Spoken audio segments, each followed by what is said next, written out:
Monday Night Football, baby. We're here.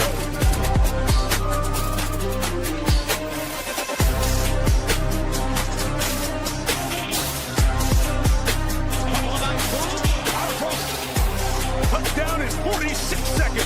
Punches back. Touchdown.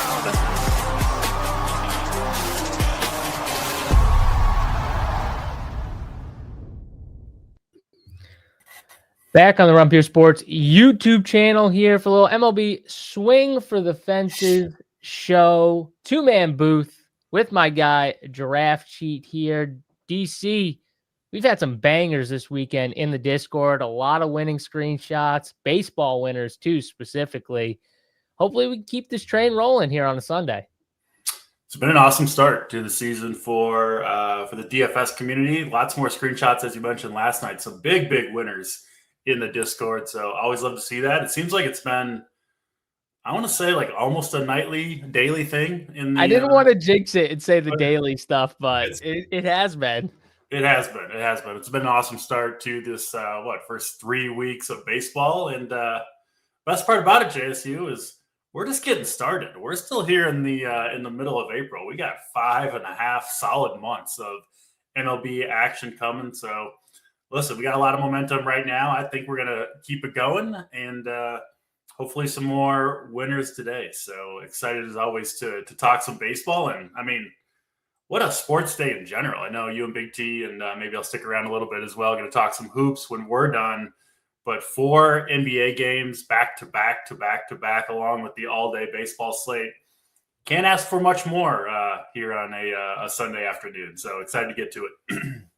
Definitely cannot ask for much more. Yeah, we're gonna talk baseball obviously for the first hour, get this breakdown in and stuff like that, and then Big T's gonna hop on with us and we'll break down the 4-game NBA slate after that. So if you're into both baseball and NBA, hang out for a little bit. Hang out. We're gonna be on here for a little while. We're gonna talk both sports. Obviously, baseball first, then we'll get to the hoops after.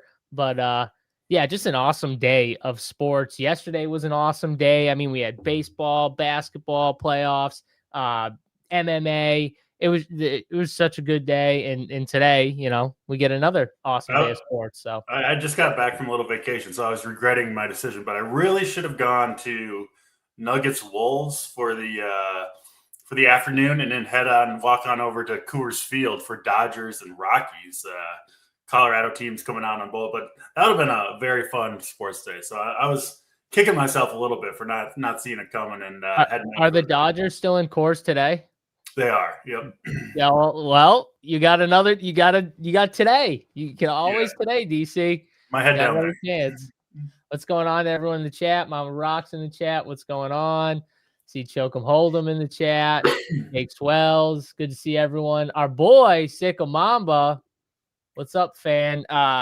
If you don't know, Sycamamba used the new RPS tool, the MLB Hub, put 5 entries in. I think it was the main flagship, $15, $18, whatever it was, and 5 entries in to the Hub, 26K out.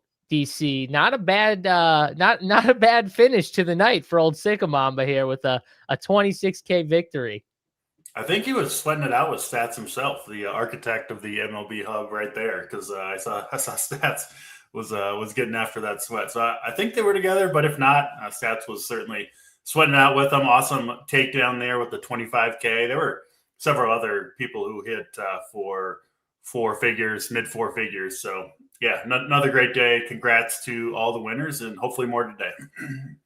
Yeah, and I mean, just obviously, when you see $75 into $25,000, $80 into 1,700 type screenshots, DC, those will come around like every day. Yeah, there's other people, single bullet. We've had a ton of single bullet winning like 5, 10, 12K and stuff like that. But you don't see a lot of like the flagship where, those are in a lot of like the single entries, 4max, stuff like that. You don't normally see it in the flagship where you get like 5 lineups, and they always say like the 150 maxers can't beat the 150 maxers with a couple lineups, but I guess you can. Absolutely, you can. I mean, me and you are both, 5 to 10 lineup guys, depending on the slate. And honestly, the vast majority of the screenshots I've seen in the Discord from the big winners have come from not 150 guys, right? But from people making 3, 5, 10 lineups. So absolutely possible to get it done. We just saw it yesterday. We've seen it throughout the season. And yeah, don't be deterred by the big fields. Make the best lineup. Money's yours. That's simple. Look at that. Check that thing out right there. I just had to put it up on screen for a sec. Shout out to Sycamamba. Love to see it, man. Massive screenshot winners. $75. $75 in the 25K. I mean, you can't ask for a better night. That's about as good of a night as you can ask for. Playing like 150, $155 and coming out with 26K, almost 27K. It's just an awesome day. So shout out to him. He used the RPS MLB hub with obviously our guy Stats, who's been tweaking it. It's still, I think, still in beta a little bit, but clearly, DC, it's doing some right things here, and it's only going to get better. I think both those things are true. It's absolutely helping people win right now, and no doubt about it. I mean, it's literally getting better, like almost daily. For sure, weekly, multiple changes to it. And it's only April, like you said. Baseball season's only been here for like a month. Like, just give it another month. You know what I mean? Like, it's going to get better as time goes on. So, yeah, the hub's awesome. Stats is doing a great job with it. We have it for NASCAR too, which I assume there's NASCAR on Sundays. I'm not a big NASCAR guy, but I assume that there's a Sunday contest. There's a hub for NASCAR. And I would assume that there's going to be hubs for other sports coming at some point. I don't know when. I know Stats has been working really hard, though.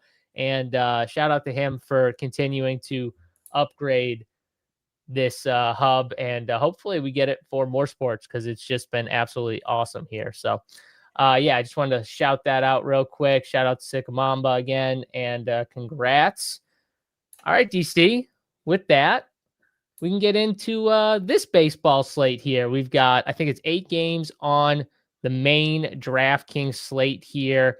I did want to pull up just another thing we got going on here, which is still free right now, the RPS Weather Edge tool. If you haven't checked out the Weather Edge tool, it is still free.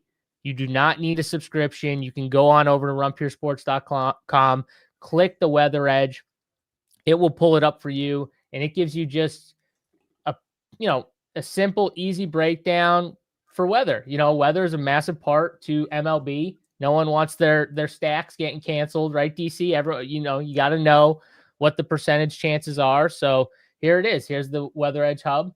Got all the games here. It's updating in real time too, right, DC? So we could see games that we think are rough, and then maybe the delay risk or the postponement just goes down, immediately as I'm scrolling through this thing. So I think there's a game or two that we might have to watch out for. What are you seeing here with the Weather Edge? The Yankees game, Yankees and Royals in Yankee Stadium looks like the riskiest one for me. I think almost certainly going to either start in delay or have a delay shortly after start. I do think they should be able to finish it after a couple hours. We've seen that a number of times this season. And the hub agrees with me. It's got the delay percentage way up there, but the postponement still less likely to happen. So I agree with that assessment. Looking at the radar, I do think they'll get the game in, but it is the one that we're going to have to watch most closely as we get closer to lock here. Okay, so really it's just Casey in New York is the main risk here. We've got it as on Weather Edge. We got a 90% chance of delay. And a 36% chance of postponement. So, decent chance for postponement. Delay seems like a for sure chance. And we'll see. We'll check back on that kind of at the end, see if anything changes or updates DC with those percentages here. But you get the whole weather outlook. Look, like lean pitcher. If it's better hitting conditions, it'll say that on here. You get the whole wind. Out to right field, temperatures, everything you need pretty much. The window of risk between 12 p.m. and 4 p.m. It's just everything you'd want to build baseball lineups with the weather. So check that out if you haven't. Weather Edge, runpuresports.com. Again, like I said, you don't have to be a member to go click on that and view it and look at it. All right, DC, let's get to these. It is 8 games. I just pulled it up on DraftKings. So It is 8 games, at least the main slate. 8 games on DraftKings here. We'll start out with just the DraftKings order of games here. We'll go with San Francisco and Washington. Robbie Ray on the mound for San Francisco. 9,400 for Ray against Miles Mikolas. 5,700 going for Washington. I mean, DC, I think we said it last time he pitched. We were like, are we going to keep getting this gift in Miles Mikolas to stack against? And it looks like we're going to get another game of Miles Mikolas here. What do you think?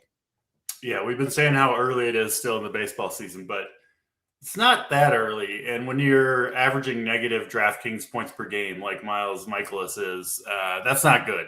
What is he, 4 starts in? Yeah. Pull up the hot list. Is Miles Mikolas on Big T's hot list on the hub, DC? There's got to be a total different list. If he is, that's why it's still in beta. So he shouldn't be there. I'm sure he's not. The only issue with this game when we're looking at bats, obviously against anytime Mikolas pitches, right? I mean, that's kind of first thing that draws my eyes. Like, okay, what bats do we want to use against him? What's the weather like? All that stuff.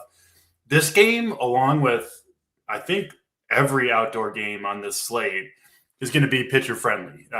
Colder temperatures are back with the rain kind of moving into the East Coast. And winds blowing in most of these places. So it's going to be a tough spot for home runs. And, that is one of the key things to target with Mikolas. But he's just bad at everything, right? So he could absolutely, even if the Giants don't do damage via the long ball, he's fully capable of kind of getting nickel and dime to death as well, just giving up a bunch of base runners. So, yeah, I do like the Giants. I would like it a lot more if it was kind of the normal Washington weather where it normally plays hitter friendly, but even in the tough conditions, I mean, most of these teams have tough hitting conditions. So no different than most of the other games. You got to like the Giants here. Devers really hasn't done much at all, but on paper, at least, profiles really, really good for me. I'd look at Chapman and Adames, kind of the middle of that Giants order. We don't have a lot of these lineups yet, but if they're as expected, those would be the top 3 that I'd look at. But you can certainly play anybody against Mikolas, right? The cheap guys at the bottom of the order are going to be in play here as well. So certainly like the Giants, near the top of my list today. No interest in Mikolas, obviously. And then on the other side, I kind of think this game is all Giants. Robbie Ray going for the Giants here, throwing from the left side. I'm not the biggest Robbie Ray guy in the world. Kind of think he's a little bit in decline and, not quite the pitcher he used to be, but he's been solid to start the year for sure. He has pitched 3 of those games in San Francisco, which is a great place to pitch, but should be a great place to pitch here in DC at Nationals Park. So I'm in on Ray as well at 9,400. This Nationals lineup, I mentioned it a lot. They profile way better against right-handed pitchers than they do lefties, mainly because by far their 2 best hitters. James Wood, C.J. Abrams, both swinging from the left side. They'll have to deal with Ray left versus left. And, Ray's pretty tough on his fellow lefties. So beyond those 2, there's really not a lot to fear in this lineup. And there's plenty of strikeouts, even from guys like Abrams and Wood when they face lefties. So I'm in on Ray here. Definitely one of the top 3 or 4 arms. Haven't fully decided where I want to go on my main team, but Ray absolutely in play. I think I'm pretty much off the Nationals entirely. So, yeah, give me those Giants bats. Give me Robbie Ray.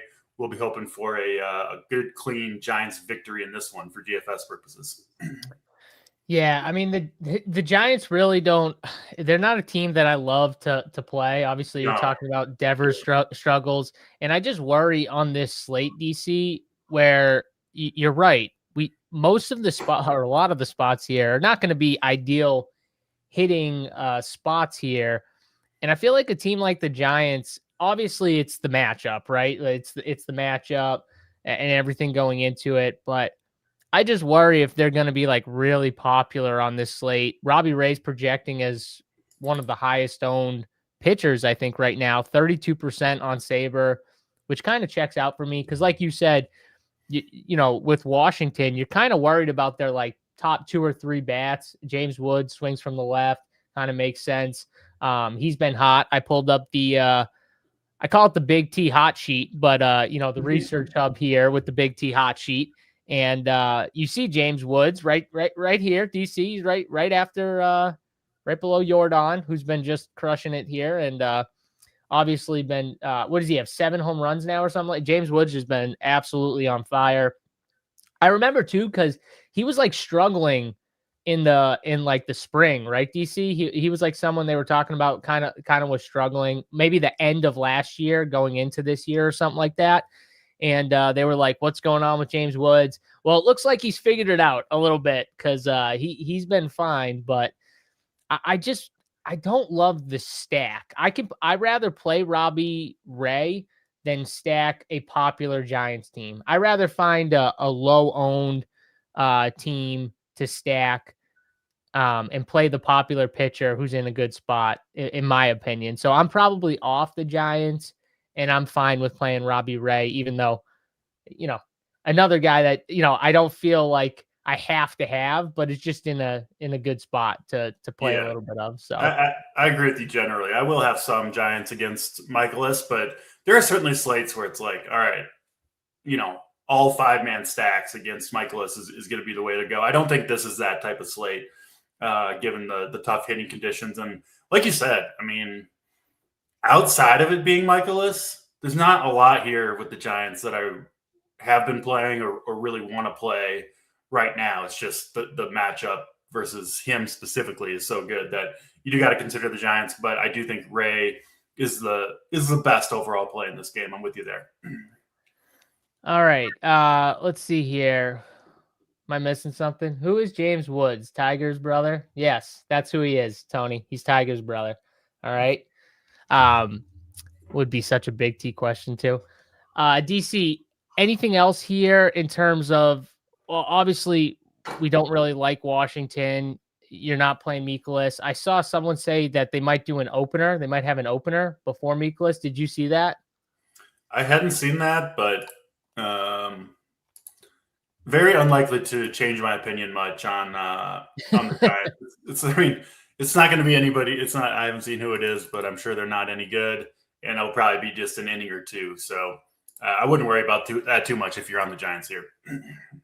Don't you worry about how I pronounce these names here, Big T. If you can do it better, you could come on here and host. If not, sit on the sidelines and shut the fuck up. How about that? Okay. It's Sunday morning. It's 10 a.m. I think it's like 7 where DC is. So let's pump the brakes here on James Woods and Miles Gaskins. I do love Miles Gaskins. What a name. All right. Let's go to the next game here. Tampa Bay and Pittsburgh. Mitch Keller on the mound for Pittsburgh here. I think 8K against Shane McClanahan, 7,900 for Tampa Bay here. McClanahan was someone I was hoping was going to have a little bit better start to the season, DC. He's been okay. You know, hasn't really pitched that deep. Was he on 79, 69, and 83 pitches? That kind of checks out, I guess, for a guy who's been injury prone throughout his career. Yeah, had some hopes for McClanahan coming back from injury, but it's tough, man, as a pitcher when you're out for like the better part of 2-3 seasons to regain what you once had. And we're seeing it with McClanahan right now. Doesn't quite have it, JSU. They're not letting him go deep into games. If you want to look at one stat to kind of show you the difference in McClanahan, it's the strikeout to walk ratio, which is sitting near 1-to-1 right now. I mean, the best guys have, you know, a 4-to-1, 5-to-1 in some cases, or, you know, good pitchers, at least a 3-to-1 ratio. So he's getting into a ton of full counts, falling behind hitters. The stuff isn't there. The location isn't there for McClanahan. He doesn't look good to me right now. I do think he's generally a pitcher to stack against.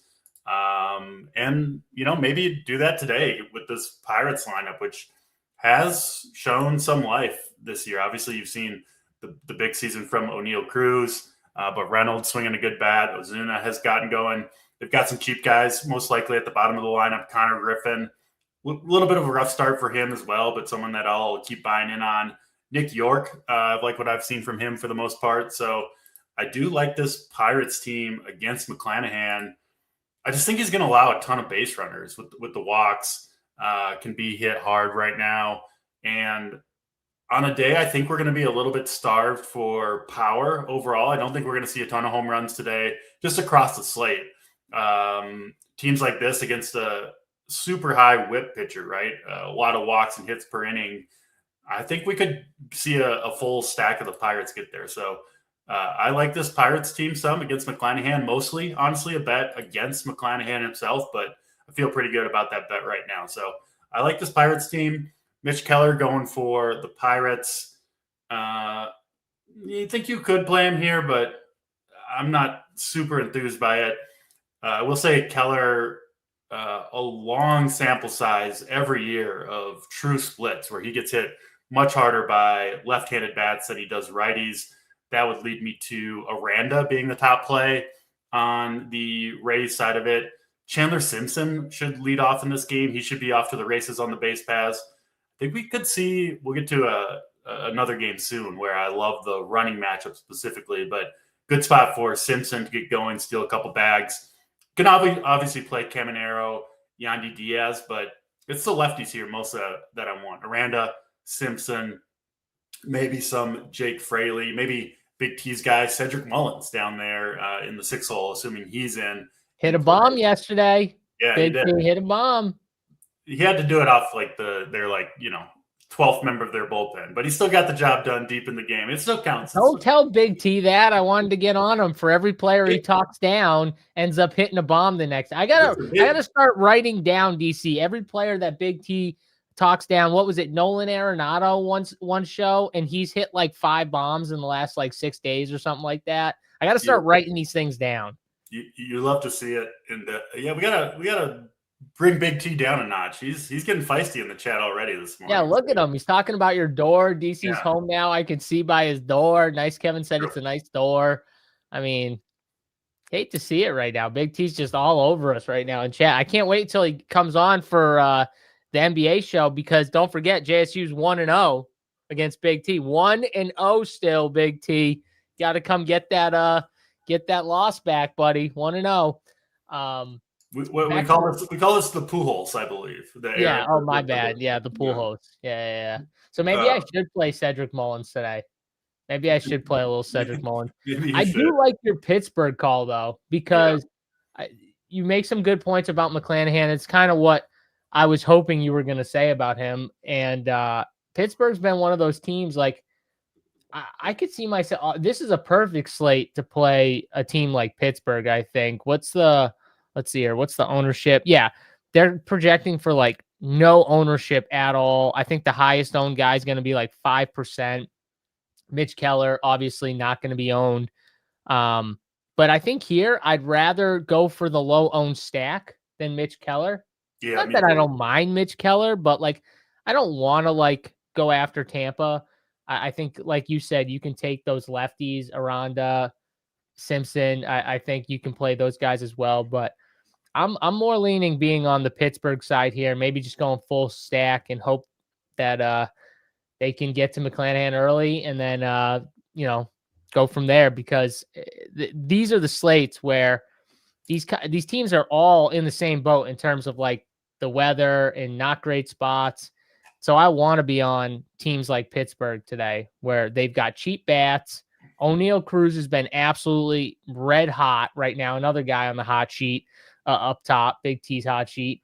So I definitely want to get some of him. And then they've got just cheap guys in the lineup. Connor Griffin, 3,200, your guy. Marcell Ozuna, I think he finally hit a bomb. He's 3,100.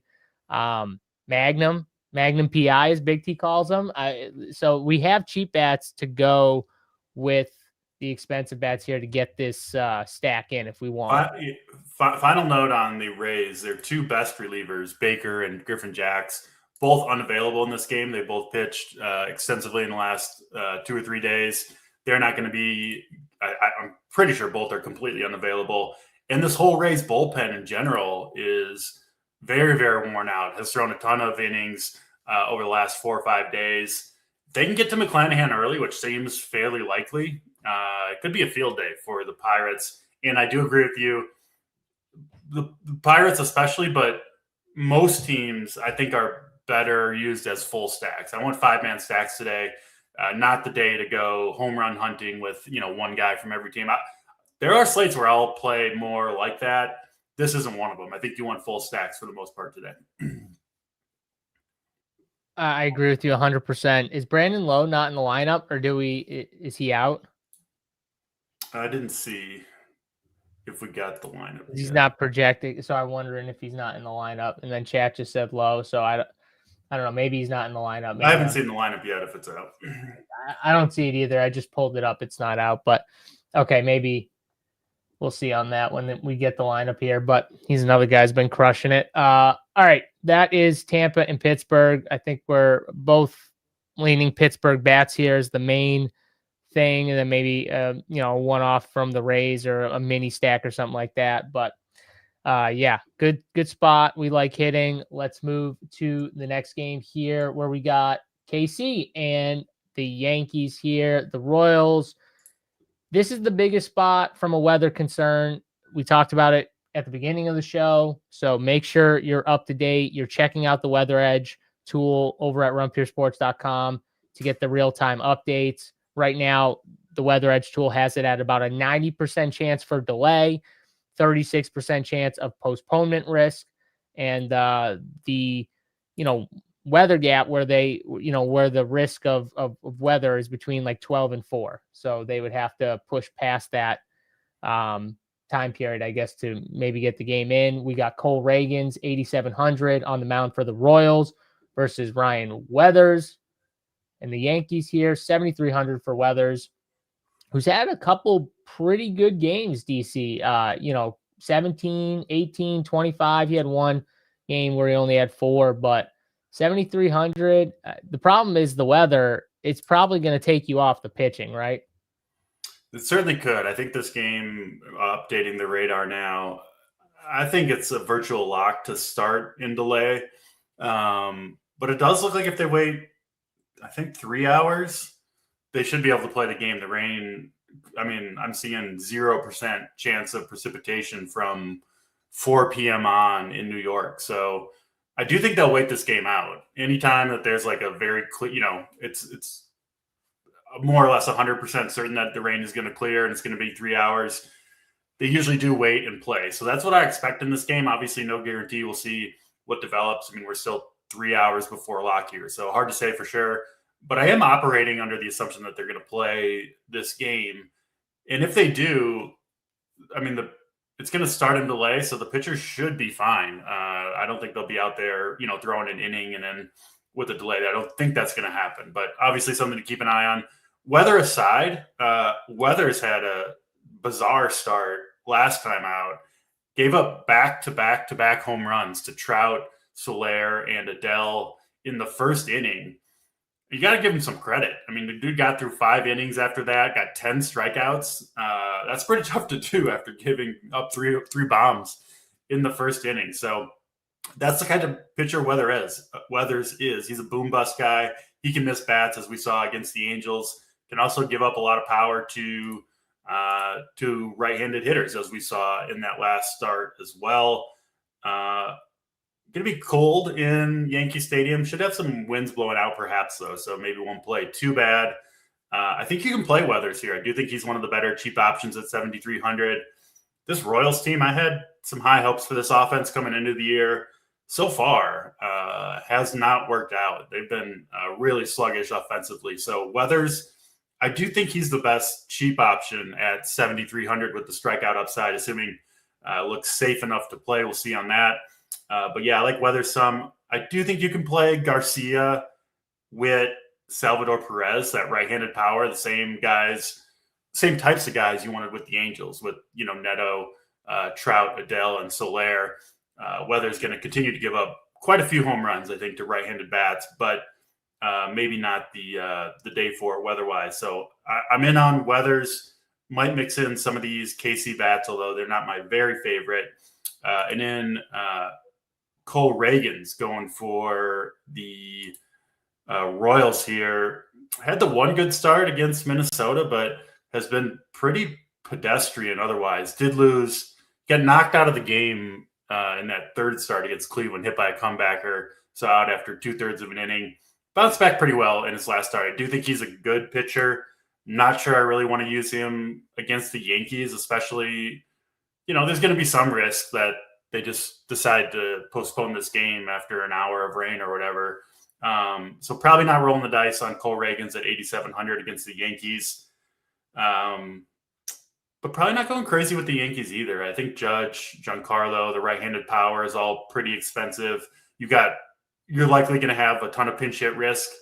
Always the case when the Yankees face a lefty, they're going to have Goldschmidt, Rosario, Grichuk in there, all of whom are pretty big pinch hit risks for when Reagan's comes out. So as long as they don't sit Ben Rice. They might. I think they probably will sit him. Didn't he hit a home run against a lefty like yesterday? He's got a couple of them, but he'll probably come off the bench in the 5th or 6th inning and get one anyway. Yeah. So pretty low on bats in general in this game. I think both pitchers are interesting if the weather's good, especially Weathers at that $7,300 price tag. Yeah.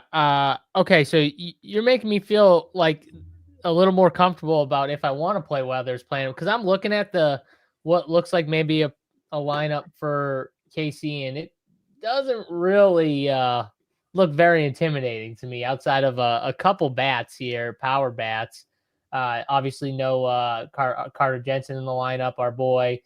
You got Salvi in there, who's been hit or miss, Vinny P from the left, and just nothing at the bottom. So I do like the Weathers play. If the weather kind of holds out, I would be in on it. But if you just don't want to risk it, you're only playing a few teams or whatever, I kind of get it too. I'm not playing Royals bats though. If I played anything, it would be like a Yankees, one-off or mini or something like that. But definitely not any Royals here. And I don't love the Yankees when they're playing a lefty, like you said, because they're probably going to put out a lineup that I'm not going to love. And then some of the guys are going to have pinch hit risk. So yeah, kind of makes me, with the weather in general, it kind of makes me not like the entire game, DC, depending on the Yankees lineup. But I think you're right. It's Sunday going against the lefty. We're probably going to get a few of those pinch hit risks. Honestly, for people that are out and about doing stuff on Sunday or whatever, you could cross this game off and just move on. There's plenty of opportunities to go places. If you don't want to follow it exactly and have to make a tough call right at lock, which I think we're going to have to do, you're going to have to take some risk. A fine game to just move on from.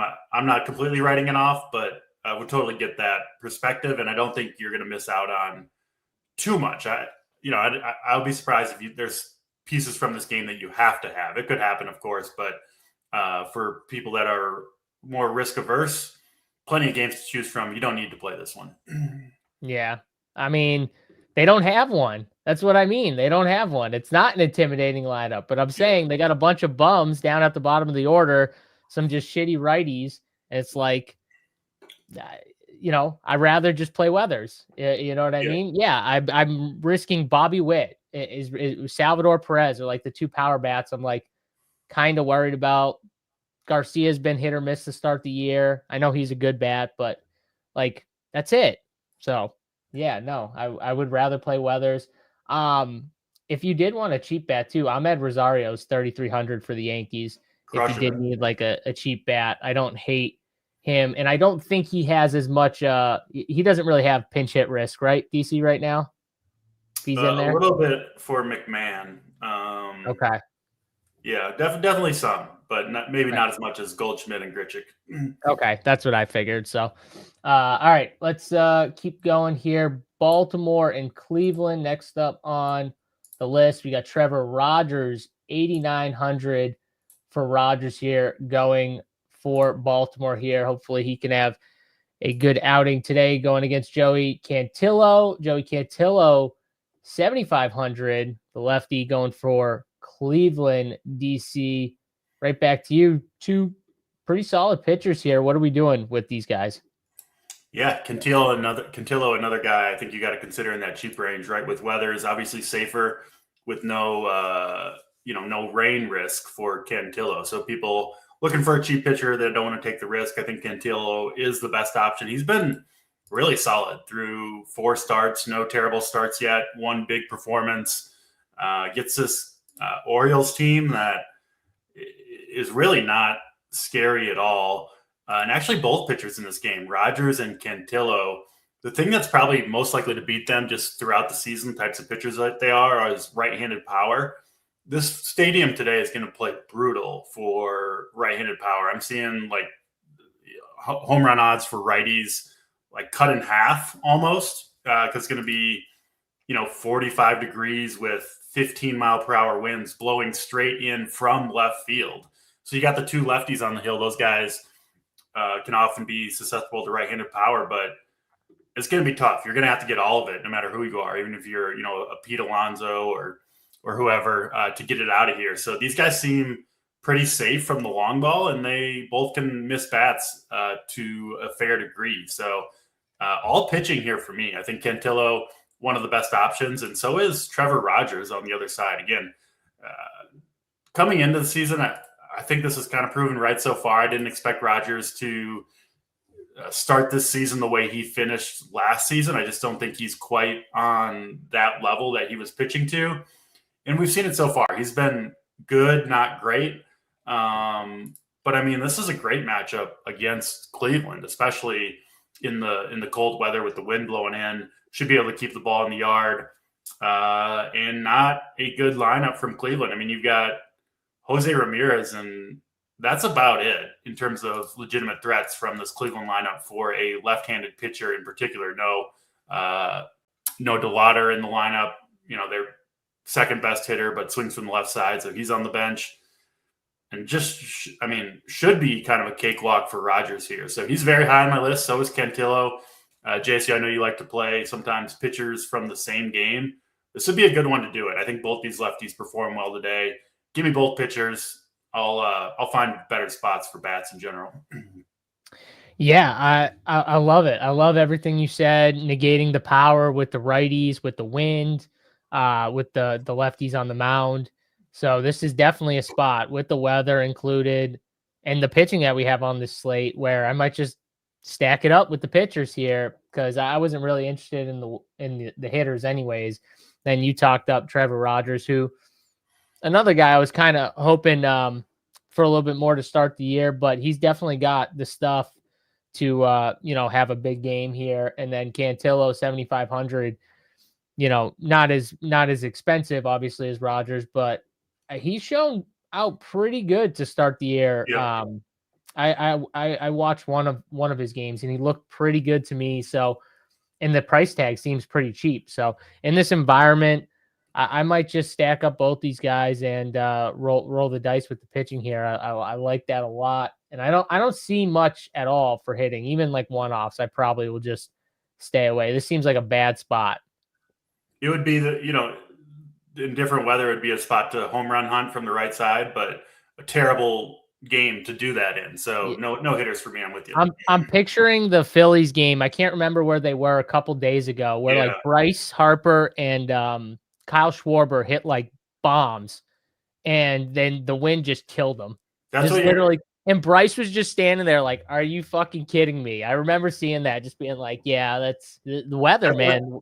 That's what you're going to see in this game. Even if Cantillo leaves one out over the plate against Alonso and he absolutely smokes it, probably going to be a fly ball out to the warning track, most likely. So I love that kind of security from the power. Yep, I can totally see that in this game here. All right, so all pitching in Baltimore and Cleveland here. Let's get to another game where we've got two pretty good pitchers on the mound here. Jacob Misiorowski, 9,200 for Misiorowski here, going for the Brewers against Yuri Perez. Perez going for Miami, 8,100 here. Perez up and down to start the year. Definitely has some talent, but the consistency has not been there to start the year. DC, Milwaukee, Miami. What are we doing with these two pitchers? Yeah, interesting spot here. We've been on the Mizorowski train. I think every start that he's made, he did have his worst one of the year last time out against Toronto. It wasn't terrible. Still got you the 5 strikeouts over 5 innings, 15 fantasy points. Not what you were looking for, but didn't kill your lineups. And he continues to look awesome. On paper, not the best strikeout matchup against Miami. They do a pretty good job of putting the ball in play. But some of my research I did this offseason, like when you get these unique pitchers like Mizorowski, throws harder than anyone. He's got more extension, so he releases the ball closer to home plate than anyone. So it's like, the hitters are basically looking at the equivalent of a 101, 102 mile per hour fastball. I kind of think that it takes like the averages and makes them less reliable, right? It at least makes sense to me where when you're facing a pitcher that nobody else looks like Mizorowski, I kind of think you can just get overwhelmed by the velocity, even if your general strikeout rates, against the league average pitcher who's throwing 94, 95, not 100. I think you can, again, not completely throw the strikeout matchup out the window, but I think it matters less. So Mizorowski, my number 1 today. I do have him above Robbie Ray by a little bit. I just trust him more as a pitcher. Just think the talent is much higher than Ray brings to the table. So he is number 1 for me. Mizorowski, I'm not going to play hitters against him. The other side, though, we've mostly been on the pitchers on the slate. The Brewers are my favorite stack on the whole slate against Yuri Perez. It's no guarantee because Perez is a good pitcher. No question about it. Here's the thing, though, JSU. One of the easiest pitchers to run on in baseball, we just got that Miami Marlins lineup. Is Agustin Ramirez catching? I was hoping so. Looks like it. Yeah. So he sucks at throwing out runners too. Perez is allowed. I see Hicks at catcher and Ramirez at DH. Okay, yeah, I think you're right. I'll look up Hicks here quick. I know Hicks has been he's pretty hot to start the year.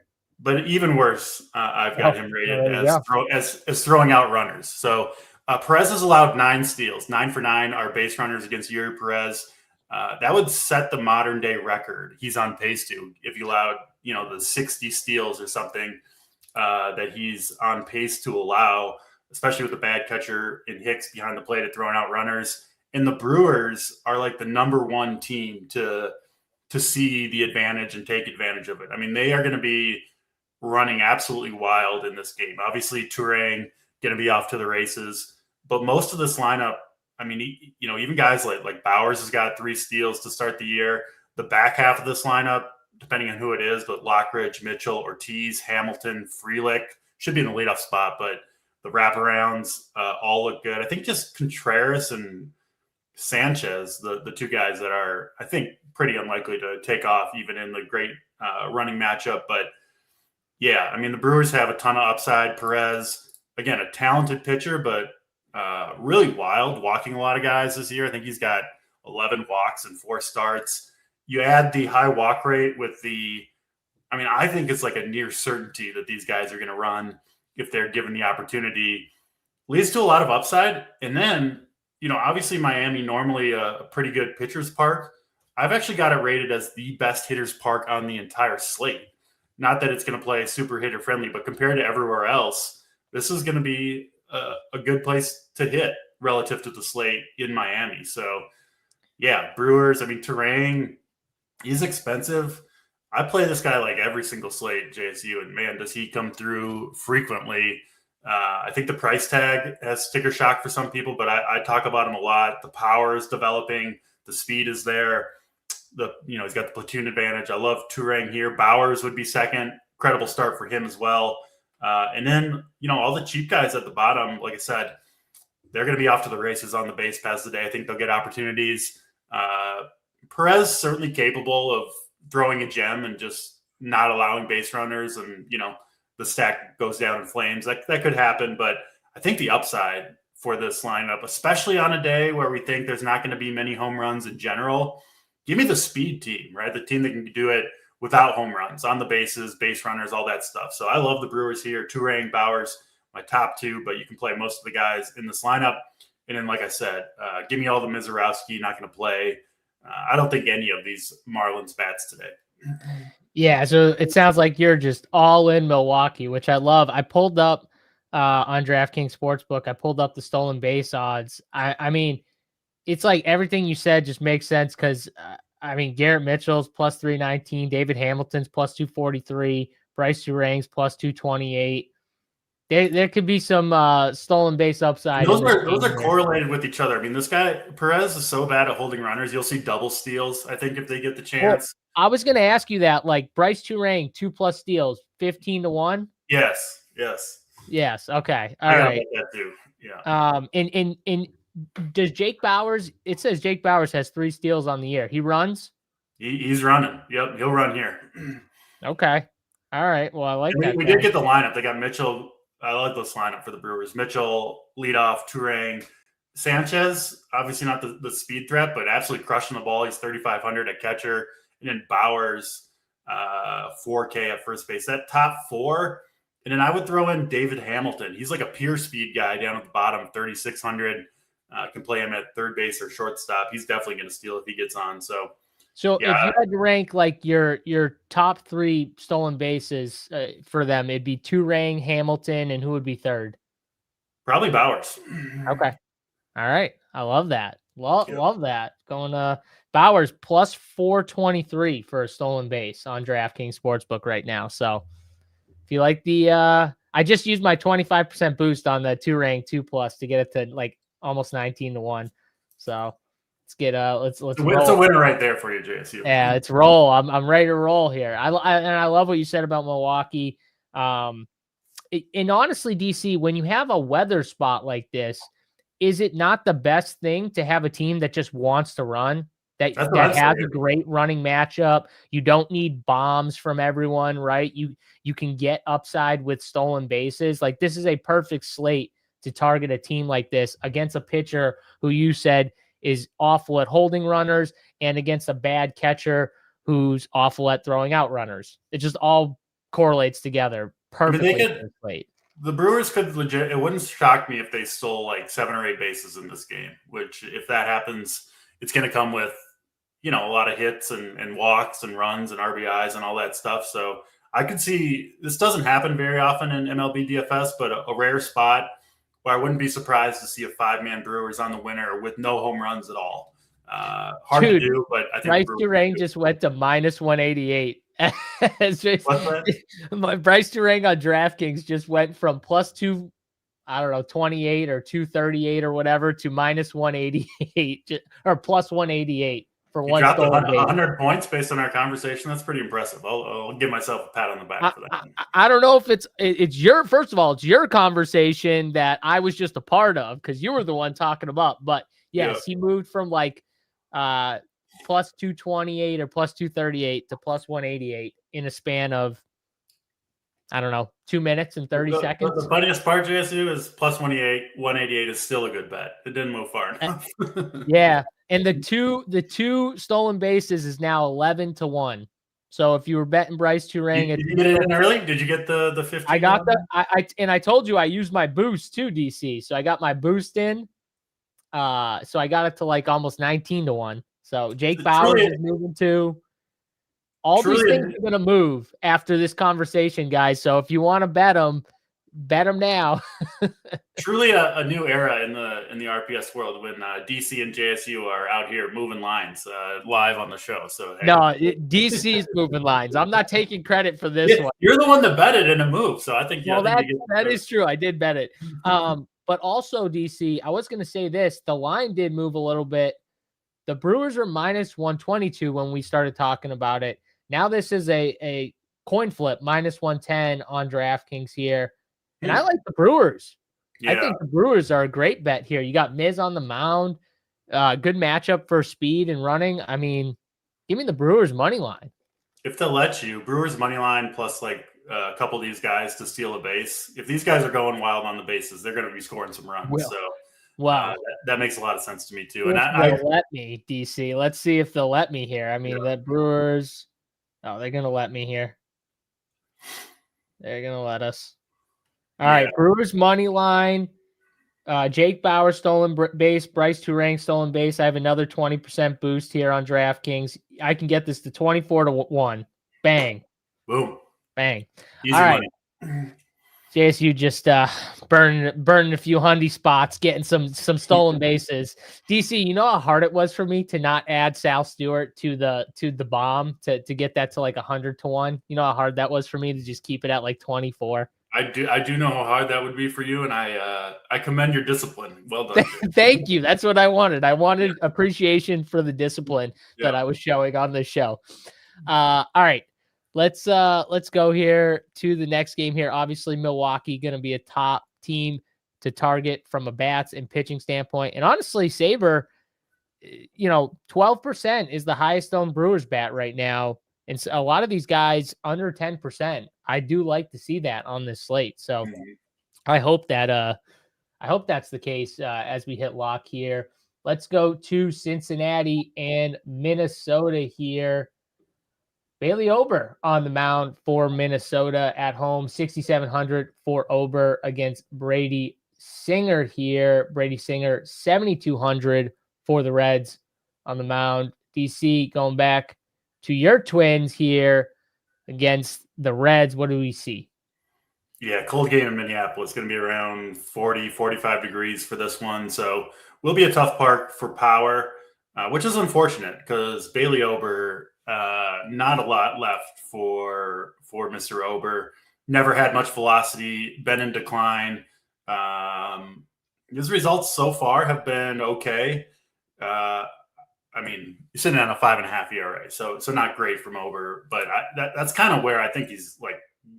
That's the type of pitcher he is right now. He's not very good. I think he's one of the worst starters. I mean, there's a lot of them, but one of the worst starters just going in general in baseball right now. Also gives up a ton of fly balls. He's a up in the zone, four-seam fastball guy who throws 89-mile-per-hour fastballs. That's not a recipe for success. It's a recipe for a lot of home runs given up. We're going to see that from Ober, not necessarily today, but going forward.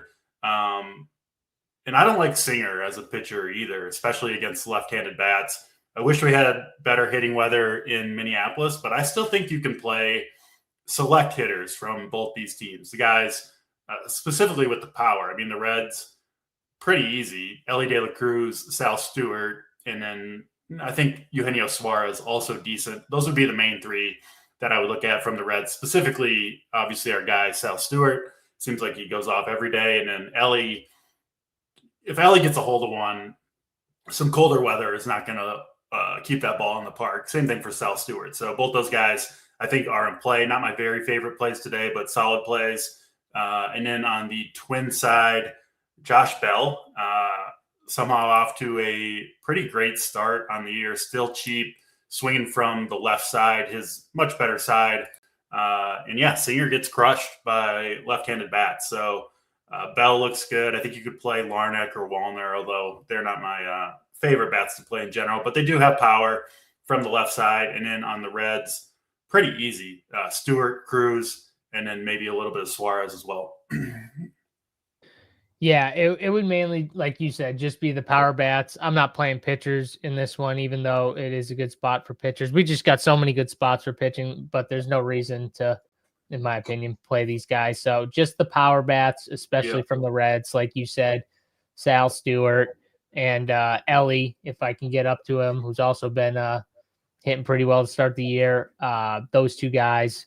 But other than that, I mean, not much I want. I don't want to play Minnesota either. So not a team that I've been playing at all. And I think that's going to be a case for most of this year, DC. I think Minnesota is going to be like, if I had a lowest stacked team in the entire year, just thinking about it, it's probably going to be the Twins at the end of the year. I think that's fair. I think that when it's all said and done, they'll have some slates like the crochet slate where they get the job done. But in general, not an offense I like much either. Let's see. Mike said DC, I tailed that Hamilton 2-ring stolen base parlay, 40 for 424. Thanks for the information. There you go. There we go. That's what we want here on this show. We need the nuggets here, the good information to get it done here. I'm going to keep if DraftKings keeps giving me boosts, I'm just going to keep betting stolen base boost props. So DraftKings, please stop giving me boosts. I don't want any more boosts, okay? Because I'm just going to keep betting them.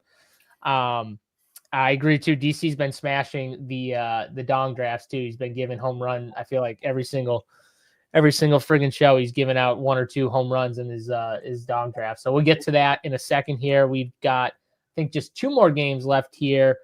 St. Louis and Houston next up for me on the sheet here. What we got here? Mike Burrows on the mound for Houston. Burrows 6,900 versus Matthew Liberatore, 6K for Liberatore on the mound for the Cardinals here. Liberatore off to a little bit of a rocky start the year. Now he gets Houston in Houston, DC, and Jordan's been one of the hottest hitters right now. He's been just absolutely smoking baseballs, which I do love to see here. What do you like in this game? Yeah, give me bats in this one. Had some hopes for Liberatore coming into the year as maybe a kind of a cheaper breakout pitcher. I'm kind of quickly moving off that position. To me, he looks more like a number 4 type lefty. He's okay, but nothing to fear. And this Astros offense has been good. The pitching for the Astros has been terrible, but the offense has been good, obviously led by Yordan Alvarez. He is destroying left-handed pitchers this year. Liberatore, not a guy with big splits. You can absolutely play Yordan. I think he's one of the best just individual plays on the slate, but don't forget the rest of this Astros lineup. Another game played indoors in Houston. So relative to all these cold weather games, will play fair. You tag one here, you're going to get your home run. Obviously led by Jordan swinging from the left side, but Altuve, Paredes, Walker, Correa, Cam Smith, Yainer Diaz, even Christian Vasquez swinging a pretty good bat to start the year. I mean, all these guys look good to me. Astros, my second favorite stack on the slate behind the Brewers. I would expect them to do it in a completely different way. Obviously, we're expecting the Brewers to get going on the base paths. I would expect the Astros, if they get there, to do it via the long ball. I think they could hit a couple home runs here off Liberatore, bad bullpen behind him as well. Astros power, which is pretty much their entire lineup, very high on my list today. Jordan number 1, I would rank Cam Smith 2, Correa 3, probably Walker 4, Altuve, Paredes, but really that top 6 and even the bottom of the lineup all look good to me for the Astros. So you can play this team either way. You can hunt home runs with one-offs or a mini stack, but you can also definitely play a full stack against Liberatore, who, like I said, I don't think is all that great. And neither is Mike Burrows going for the Astros here. Stuff is not grading out well for Burrows. He looks like a very fringe MLB level starter to me. Obviously not the most intimidating lineup from the Cardinals, but Weatherhold's swinging it well. Herrera's got power.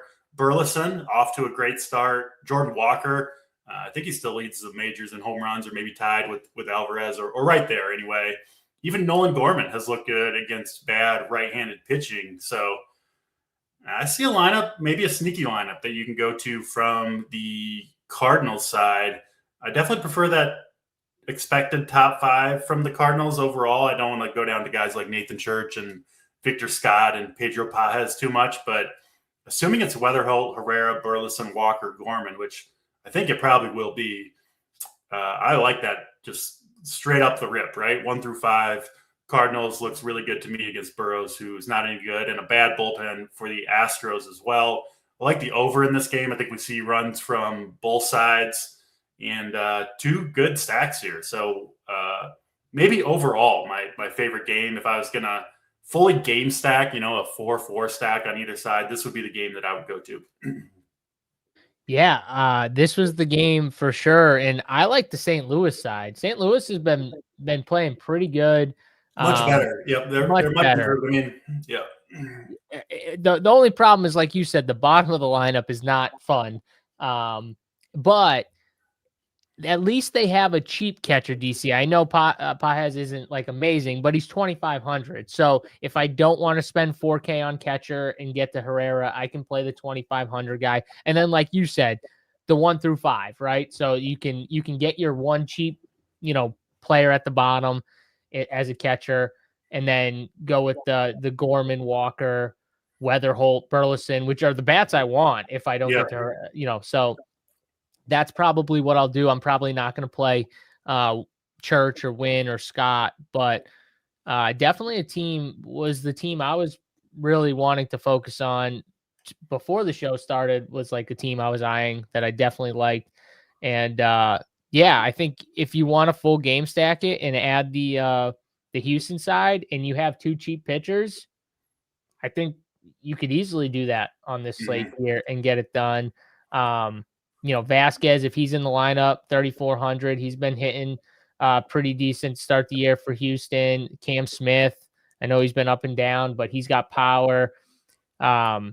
Christian Walker, at least he gets a lefty, but up and down for him to start. Jordan, there's upside for sure. And on a slate where we don't have many good hitting spots, like this has got to be one of the best by far.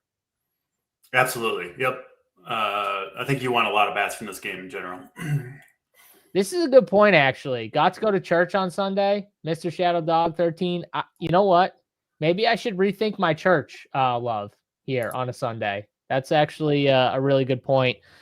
I might have to play a church lineup just because it is Sunday. So, I might change my mind there. Patience, Justin. The NBA show's coming up here in a it's couple. 11:03. I mean, come on, give us a grace period of like a couple minutes here. We're just finishing up the slate. If you do want the NBA talk here, just hang out a little longer. Big T is going to be jumping on after we get through with this last game. We'll talk some NBA for the 4-game slate.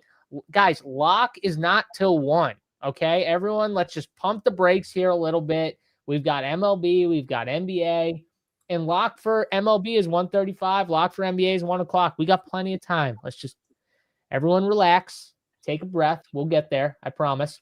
No, you're good. You don't have to say sorry, bro. You're good. No sorries needed. Let's go to the last game on the slate here, DC. We can wrap this thing up pretty quickly here with the Mets and the Cubbies here. Mets and Cubbies.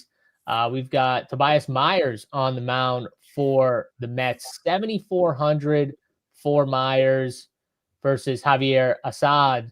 6,200 going for the Cubbies here. DC, what do you like in this game, if anything?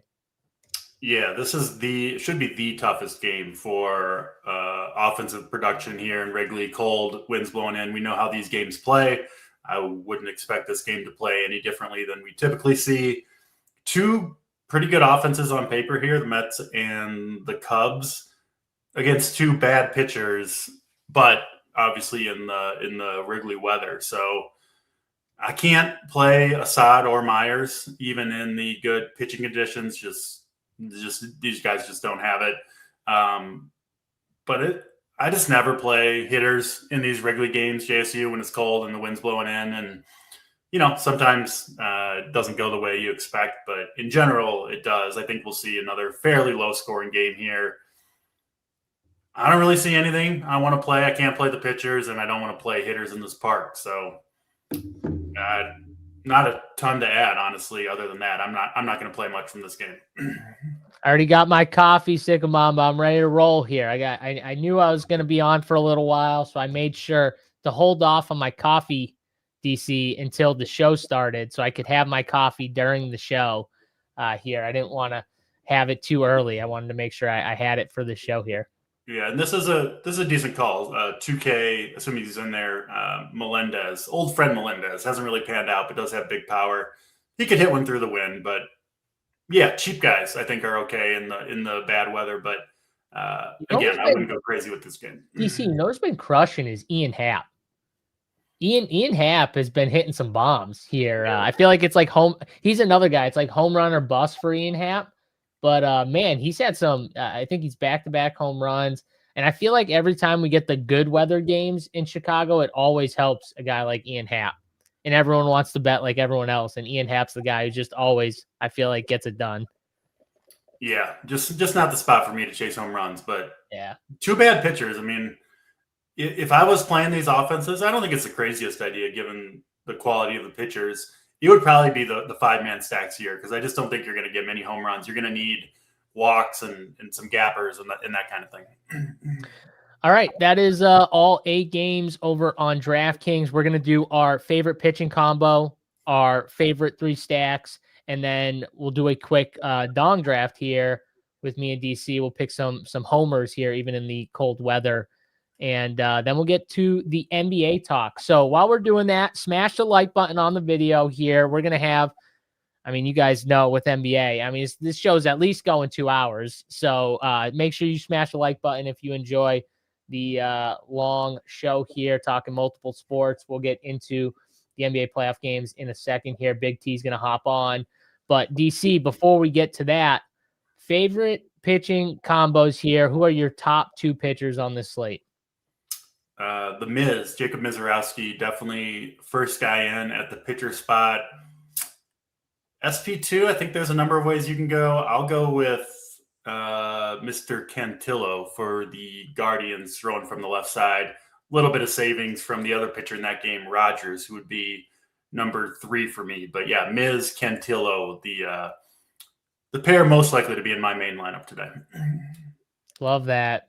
Appreciate you, Don Easy, elite content gentleman. Fire. I could sit here all day and talk baseball with you too. Appreciate you watching, my friend, as always. My favorite combo is definitely going to be the Rogers, Cantillo. Stack it up, 8,900, 7,500. We're going to roll with that one here. And now we get to top stacks, DC. 3 stacks. Who are your favorite 3 stacks on this slate? Brewers, clearly number 1 for me. Again, all about that stolen base upside, specifically in that game against Yuri Perez. And then both offenses in the Cardinals-Astros game. A little bit of theme there. The 2 indoor games that don't have to deal with the cold weather out on the East Coast today. So, yeah, Brewers, Astros 2, Cardinals 3. Now, last time I was on the show, I gave out the leverage stack with the Angels, and they absolutely crushed. So against Max Fried too. I remember Max Fried was chalk. I don't know if we have something like that type of leverage on this slate. I feel like pitching is going to be a little spread out. I like the Miz on this slate. I don't want to attack him. If I were to attack anyone, it would probably, like one of the top pitchers, it would probably be Robbie Ray or Bailey Ober, one of those 2 guys. But I don't see it as an elite like leverage spot like I did on that slate. I think the best 3 stacks for me are definitely the Cardinals, Brewers, and then I think Pittsburgh is the sneaky stack that we kind of talked about and we both liked. So those are going to be my 3 on this slate: Cardinals, Brewers, and the Pittsburgh Pirates here. And now let's get to the dongs, the dong draft here. Oh, look who joined us here. Mr. Big T is here. Yeah. Of course, he comes in for the dongs. Big T loves some dongs. All right. Loves them. Yeah, there we go. There we go. Good intro for me. Thank you. Thank you very much. I thought it was pretty good myself. All right. DC, you got a home run to start us off here? Yeah. Let's go with I know I pick him a lot, but he comes through. Jake Bauers going to get one. Home run and a steal today from Mr. Bauers. Home run and a, okay. I hopefully we get the steal before the home run. Just saying. It's my hope, anyways. I'll take either order, but I'm good with the steal first. Yeah, steal first, bomb second. That would be much appreciated, Mr. Bauers. I will go with. I mean, shit. Like Yordan Alvarez just keeps hitting bombs. I'm just gonna take Yordan Alvarez as my first one. Tony, you want to throw in a home run here? Can I pick James Woods? Yes, you can. James Woods. Absolutely. Great actor too, right? James Woods. Tiger's brother. That's a great actor. Isn't James Woods an actor? Or was an actor? And a baseball player. James Woods does everything, man. Shout out to James Woods. Love me some James Woods. All right. Big G, did you actually eat 8 oatmeal cream pies last night, or was that more? I don't know if it was 8, but I did take out a few. I might have exaggerated on the 8, but it felt like 8. What the fuck were you doing eating 8 cream pies? Like, what were you doing? What do Were you mean? just What was I doing? I was watching the fights and the sports and taking gummies. What do you mean? What was I doing? I think it's know pretty you know. obvious. You're not even like people won't even believe this, but you're not like the biggest like snacker. That's not like something you I don't do snack very at all often. unless I have some gummies in the holster at night. Yeah, no, that's why in my head I was like, what's he doing? I'd be eating skinny if I didn't take gummies ever. Yeah, well, I mean, Unfortunately, I'm not gonna stop doing that, so I might still be fat for a while. yeah, well, you do you, buddy. I was just wondering what the hell you were doing eating 8 cream pies or whatever the hell they were. They tasted good too. They went down smooth? They don't feel as good this morning. I was already on the throne, but yeah, they went down good. I'm sure you're not feeling tip-top shape this morning. I will say. Did you go for your walk after eating the 8 cream pies? No. Cheat code. Go for a walk after you eat a bunch of shit food. JSU, no one wants to go for a walk after a couple gummies and 8 oatmeal cream pies. No one wants to do it, DC, but no one wants to also wake up the next morning feeling like absolute dog shit either. The midnight stone walk after 8 cream pies would be a legendary move. Well, I'm just saying. I'd be stumbling around the neighborhood. People would call the police on me. Oh God! All right, back to the dogs here, DC. Let's get your second one. Who you got? We get a bonus guy on the board. Still waiting for that first home run from Connor Griffin, but the bat's been coming alive these last few days. It's coming soon for Mr. Griffin. Gets a bad pitcher in McClanahan here. 3,200. Give me Connor Griffin. Yeah, I'm going right back to the game with my favorite stack, and I'm going with the Cardinals side here. Jordan Walker gets back on the board, plus almost 500 on DraftKings right now. I feel like that's a pretty good bet right there for a dong. Big T, anything else, or are you just sticking with James Woods? James Woods 3 times. Got me rolling, talking about licking the cream out and all kinds of stuff with the cream. they got me going in the chat. I mean, I haven't looked at baseball much yet. Can I pick Nolan Arenado? I heard you making fun of me. Can I pick him too? I don't know if he's playing, but sure, take him. Not in the lineup today, but he's gonna hit a pinch hitter. He's gonna. That's how hot he is right now. He's gonna hit a pinch hit home run. How do you give a guy that hot the day off? Just to screw up your hot sheet thing or whatever. All right, DC, third and final. Who you got? Third and final dong on the slate. Not a lot of good dong spots on this slate. No. You know what? I'll go back to the Brewers for another bonus one. Garrett Mitchell leading off for the Brewers today. Gets it out of the way first at bat. Nice and early for Garrett Mitchell. Yeah, I'll go O'Neal Cruz. I know the weather's bad, but plus 500 just seems too good to pass up for Mr. Cruz. Can definitely just hit a missile here. So take that one. All right, that is all of the dongs. That's the full slate over on DraftKings. 8 games, MLB. Check out runpuresports.com. Like I said, the Research Hub been smashing. The Weather Edge tool right now is still free if you want to check it out.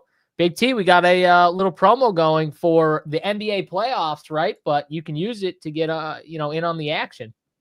Yeah, 26% off. We'll run this one a little while too, so perfect time to hop in. Did DC just leave us instantly? He didn't even say bye. Yeah, in the mid promo. I mean, he told me he might stay on and talk some hoops. So I don't know what happened there. But. He's like, scratch that thought. He looked and saw these 4 games. They're all double-digit spreads, basically, and he's like, "Ooh, I'm out on that."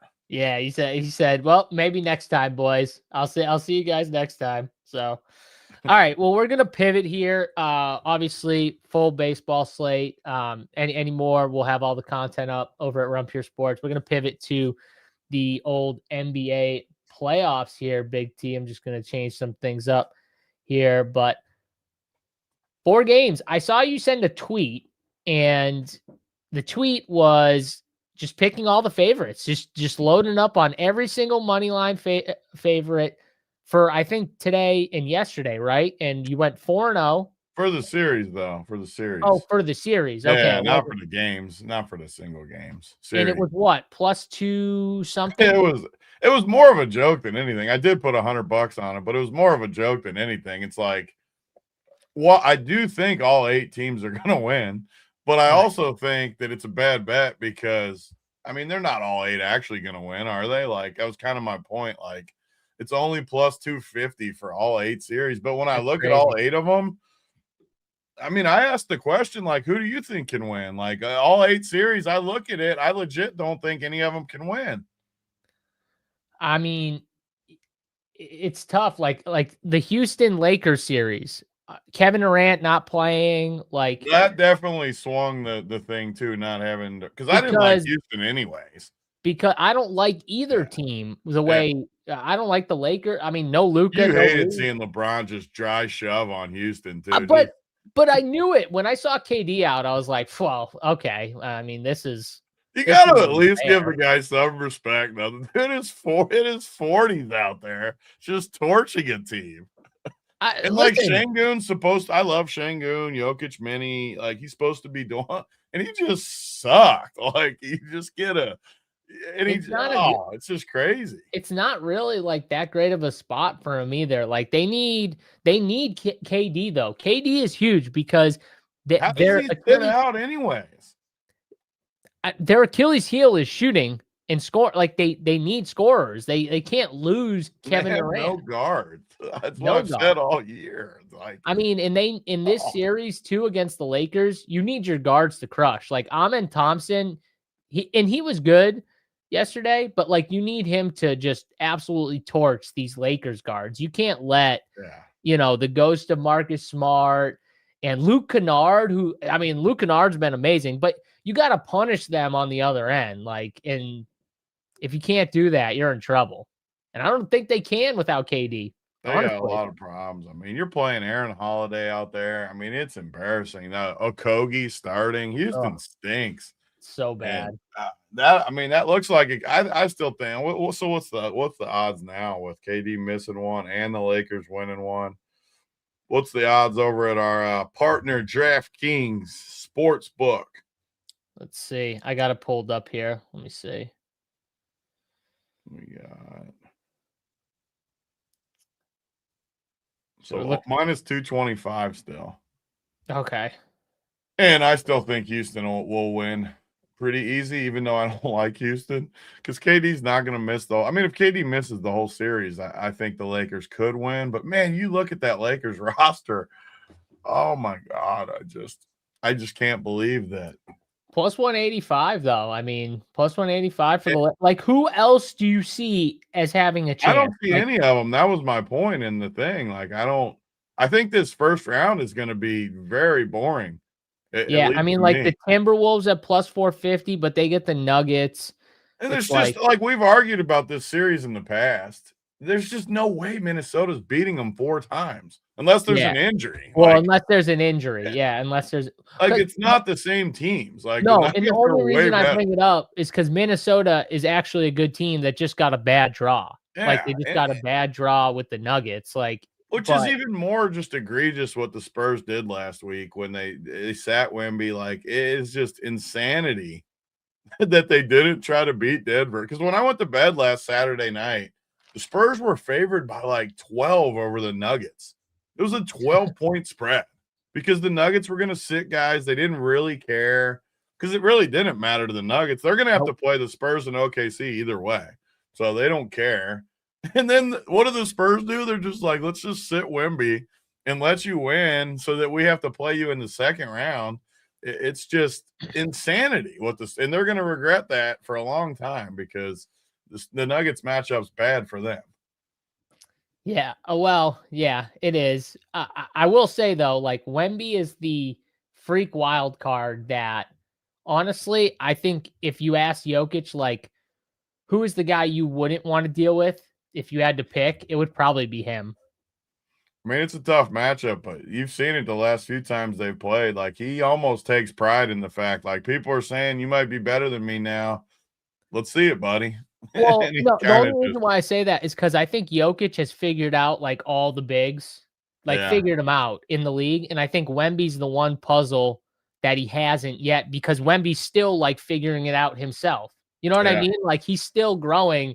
And I think Jokic knows, like, give that man another 2 years and like he's going to be even better. Definitely. I definitely agree with you that he thinks what's coming's coming. He knows. I don't think it's here yet. Like he knows, like, I got to get him now is his thing. This is the Nuggets' time. Make no mistake about it. I mean, their window is not as long as these other teams. OKC and Spurs. They got a 1, 2, 3 year window tops, but they are full steam this year. This has to be their ride this year. They got to stay healthy.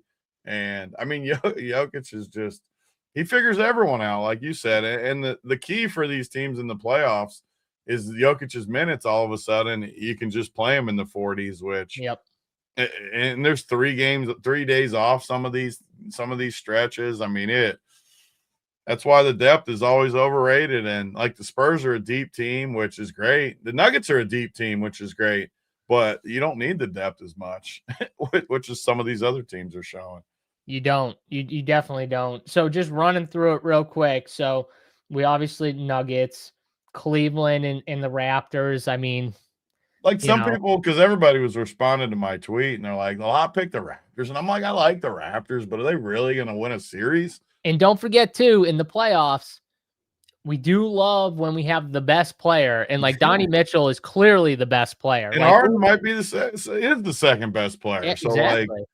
I mean, you're going to have a hard time winning that series. Who are you trusting? Like BI and Scotty Barnes over Harden and Donnie Mitchell? Like you're just not. Like you're Toronto's just not. a regular season team too. Like I like them. They're okay. They got good players, but they are what they are. Same thing with the Knicks. Like Jalen Brunson, you're taking him over, everyone in the playoffs. I mean, Detroit, Orlando's been really bad, like been pretty bad this year. Beyond bad. And then all of a sudden the other night, they just put their foot on the throat of that team. I will say Orlando's the one team that I think is playing like way worse than they really should be. Like they're playing below massive expectations, and they have good enough players to play way better and to make a series out of any of these. If you just look at the players in the Orlando-Detroit series, right? But then you like think about it a little deeper, and you're like, but how have these teams played all year? And it's like, can they really just flip the switch and win 4 games? I don't know if they can, but I'm just looking at it and I'm trying to find one reason to. I agree with you. In the East, that's the only one I could even make a case for, really. It's got to be the Lakers in the West, in the Magic in the East. It's got to be. If I was to pick 2 teams. I mean, I definitely don't see the 3 big dogs in the West losing. So, I mean, and then that's the problem with that bet. Like, you got 5 or 6 that there's just no way they're losing. So you're going to have to win one of the other. I probably will win the bet. Most years it looks like. Orlando matches up well with Detroit. I think Orlando, like, they really do match up pretty well. The problem is, like I said, like, Paolo cannot play as bad as he's been playing in, this past year. Easy. The championship. Calm down. The championship. What? Let's see when they play like the Celtics or the Knicks or one of these teams here. Let's see how they look. I root for Donovan Mitchell. I love Donovan Mitchell. I love his. He's a competitor, but I don't know. Cavs got good pieces. The Cavs part, they're going to have problems. Like they're not deep enough, even with our rules, like we said. You just said depth is overrated. You just said depth. You still need at least like 6 or 7 guys. 6 or 7. You still need 6 or 7.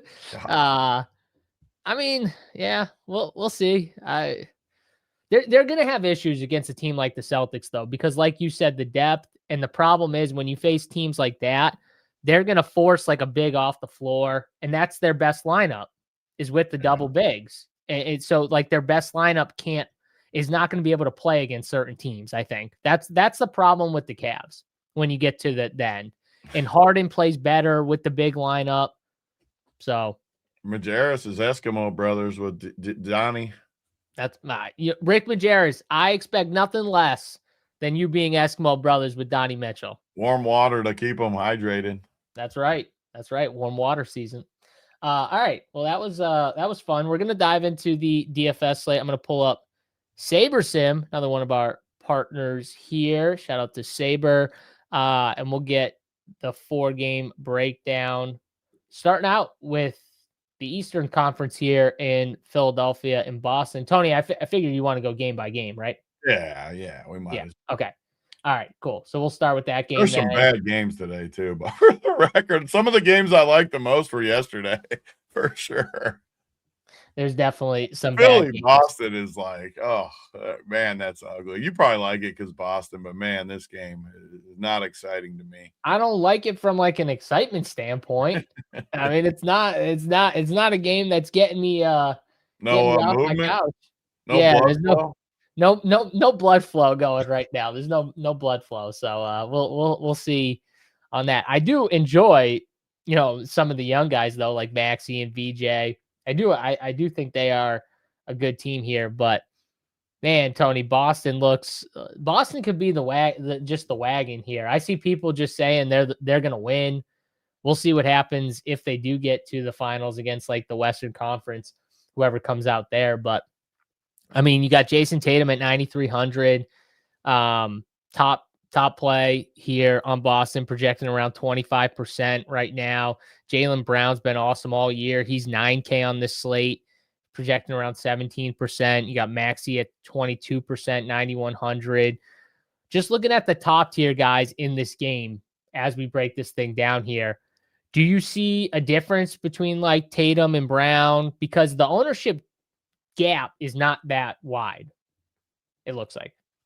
Yeah, I mean, they feel pretty similar to me. I mean, Brown obviously kept them going all year. Tatum back and looking as strong as ever. Similar prices, similar roles, honestly. I never really viewed them like all that different, even in the past. Like, I like Tatum better. Tatum's obviously a little better. I'm not saying he's not, but super similar. Ownership similar. I view them as, the same play pretty much. And I think they're okay plays because Boston still is one of those teams that's really going to play these guys, even if it turns into a blowout. I mean, they're going to play these guys a decent amount of minutes.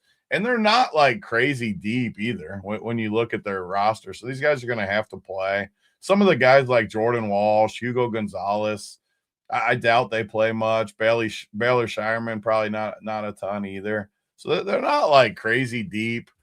Kata, Vooch obviously will play all the center minutes. I wish Vooch would get more of a role in the postseason, but he's kind of been good in his role just with limited minutes and just like play solid. I think it's smart. And Boston's so well coached that it makes sense. I mean, just looking at this game, I don't think any plays, well, the Boston side, I don't think any plays like totally stick out. Tatum and Brown both feel fine. I don't think they're like bad plays. Derek White's too expensive. Pritchard is too expensive. Kata and Vooch, like all those guys feel too expensive to me. So I don't see a ton on Boston that I'm like totally in love with. And then Philly, Embiid, what is he going to come back in this series? He's not going to play today, I don't think. But is he going to come back at all, or is he just done? I don't know. Take another year off, Joel. Go sit with your MVP trophy somewhere. Like, I mean, if you can't, I'm sure they're holding out hope that at some point he can be back. But it's bad if he can't play game one. Yeah. I mean, totally. And I kind of felt like we would see him, so he must be done. I mean, he's always just done. He's done. AP says he's done. I mean, he's done. I think he's done too. Yeah, and you just look at everything with this Philly team. I did have one good call on our other NBA show. I just thought of it because Drummond, I was my sneaky play, and he just nuked that one game. I didn't have too many good takes, so I'm not taking credit. I had a couple bad takes on those first two playing days, but Drummond was somehow like the key to that whole slate that day. And he didn't start. Remember, Bonus started, and he still just smashed. I actually like that better because that was after the show, after we got on, and I typed in the chat too. I was like, I actually like Drummond more now because literally no one's really going to be on that, and I still thought he had the same upside. similar to now, like, because he's not going to play some crazy minutes or anything. Man, I just hate this Philly team. I feel like it's a tough matchup. I do feel like a guy like Maxey, though, he could get going. It's just how close do you think this game stays after the play-in game that they obviously had to battle to get in here? I don't know, 9,100. How do you rank Maxey, Brown, Tatum is kind of my question in this game. So I have Tatum as one of my favorite overall plays on the slate. 9,300. You're going to get 40 minutes, 39 to 40 minutes, which we saw the last, 2 games, right? They were warming him up, Tony. They were slow rolling him throughout the season as he came back, started him in the 20s, then low 30s for a good chunk of the games. And last 2 games he played 39 and 40 minutes here. So you're getting 40 minutes of Tatum at 9,300, which I think is honestly a value tag, because normal Tatum at this point, 40 minutes, you're talking a 10K plus player. You getting him at 9,300, and I think he's going to be the guy they just run the offense through. As you can see in the last few games he's played, they've really been just pushing it through him. Not that he's had the massive scoring games, but just look at what he's doing. I mean, double-digit rebounds in 4 of his last 5. The assist numbers, 8, 7, 9, 11, 4, like the last 5 games.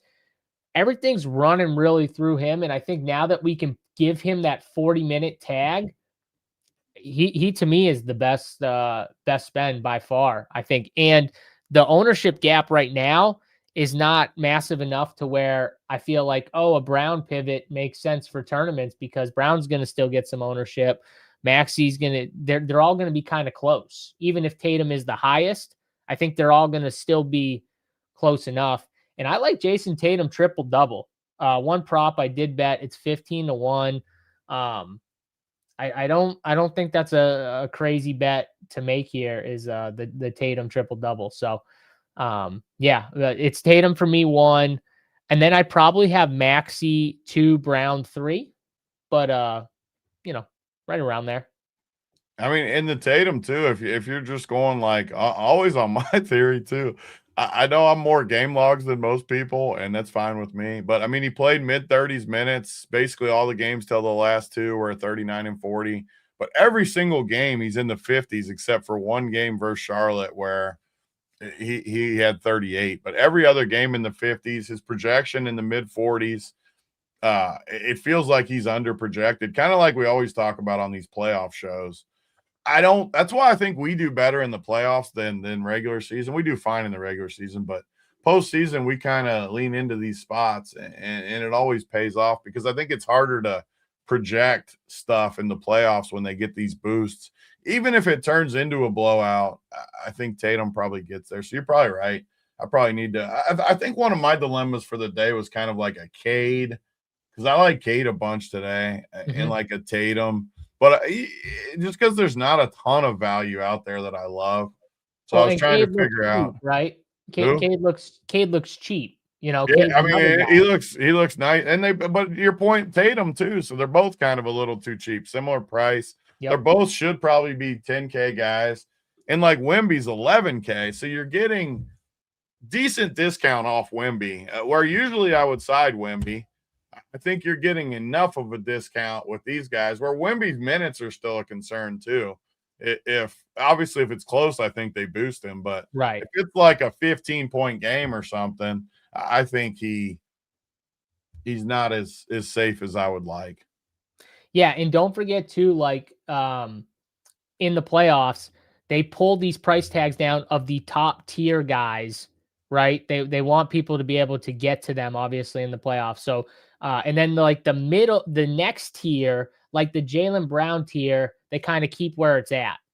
So you're getting less of a value tag on that tier and more of a value tag on the top tier. Like you said, Wemby down to 11K, SGA under 10K, Cade 9,400, Tatum 9,300.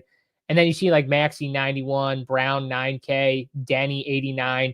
So the drop off isn't as dramatic between that first tier star and the second tier star. That's why I like, if we can, getting to the first tier star on this slate. You're not getting as much of a value drop off in the price. Yep, and like you said, Brown probably a little overpriced at 9K. I still think he's a decent play too. And I honestly look at it how we've looked at it the last 6 years in these playoffs. Like, I think Tatum is the better play and Brown is the contrarian play, where I know the ownerships say they're going to be similar. I just don't see it. Even when I run the numbers, I get a lot more Tatum. I feel like it might spread more to Tatum's side, but I don't care. I don't care about the ownership. It's not going to be anything crazy. Brown, though, I just can't see how he gets. I mean, it says 17 on Saber and 13 on Run Pure. I can't imagine he even gets to double digits. He's 9K. I just don't. I don't really see it with Jaylen Brown, but I get it. And yeah, so I think this dude's trying to be a dick. Maybe I did wash him down with a Mountain Dew, AJ. I like Mountain Dew. I had a Fresca last night. Have you ever? Fresca? Bro, Yeah. I haven't had a Fresca in I still remember one of my aunts used to have Frescas when I was like young kid. I mean, I'm talking like when I was like under, like 10 years old or something like that. She'd always have them in the fridge and stuff. That's probably the last time. I must have been like 8, 9, something like that. It was probably the last time I ever had a Fresca. I can't believe they still have Fresca. I haven't seen one in so long, and I saw it at the gas station. I'm like, that sounds good. And then I scooped it, and it was good. It tasted Isn't it good. crazy when you haven't seen something in so long, and then your mind just goes back to however long ago it was, but you can still remember like, I still liked it, but it was like 20 years ago. Like sometimes the nostalgia doesn't pay off either. You're like, man, that's terrible. That's like movies too. Like you see it, like that movie's horrible. How did I ever like that? But yeah, you're like, how did I ever like this? But this one paid off though. It was a good payoff. Love that. There you go. A little Fresca talk here on a Sunday morning. I wasn't expecting Fresca was going to be brought up. It reminds me of like the first time I saw Surge in like 20 something years. I don't know if you remember Surge. I was never a Surge guy, but I remember it. Yeah, I was like, for a short period window of time, I drank some Surge, and I can still remember it, but haven't had it in forever. The funniest, this is so funny too. He said Fresca right there. I swear to God, in this gas station I went, RC Cola was right next to the Fresca. It's crazy that he said that, because I hadn't seen RC Cola in 20 years either. He knows. The realist knows. It's hilarious that he said that, because I swear I thought that same thing yesterday. I was like, I haven't seen RC Cola in so long. Some Dunkaroos. You seen some of these? I don't even know if I had one of those before. I actually used to love Dunkaroos. I haven't seen them in a while, but as a kid, my mom would put them in my lunch. The Dunkaroos, you'd like scoop them in the frosting, and they were good. I haven't seen them in a minute either, though. Yeah, I never really had like those type of snacks, but I think it was because my parents didn't really get those type of snacks, so I didn't have them. Obviously, you only eat what's in the household. So that's the thing about being a kid. You're only gonna eat what they put out there for you. You just eat what they put out, and that's it. So all right, there we go. Any cheap guys, Tony, that you could stomach clicking? I can't even make a case for one in this game. So I mean Vooch would be the only one if that's considered cheap, but I just don't love the minutes. I mean, I do like the Vooch in the playoffs though. I like him. I like him too. The minutes are definitely concerning. And man, I wanted them to bump Peyton down low. But 6,400. I mean, come on. I can't even. He's gonna get there at some point for us in the playoffs, because his price has got to come down a little. I mean, you would think. And he's one of those players, he'll have like the random just like nuke game. Like he will. Because they'll let them do that. Like it, because in the playoffs, these good teams, they're gonna key in on like Tatum and Brown.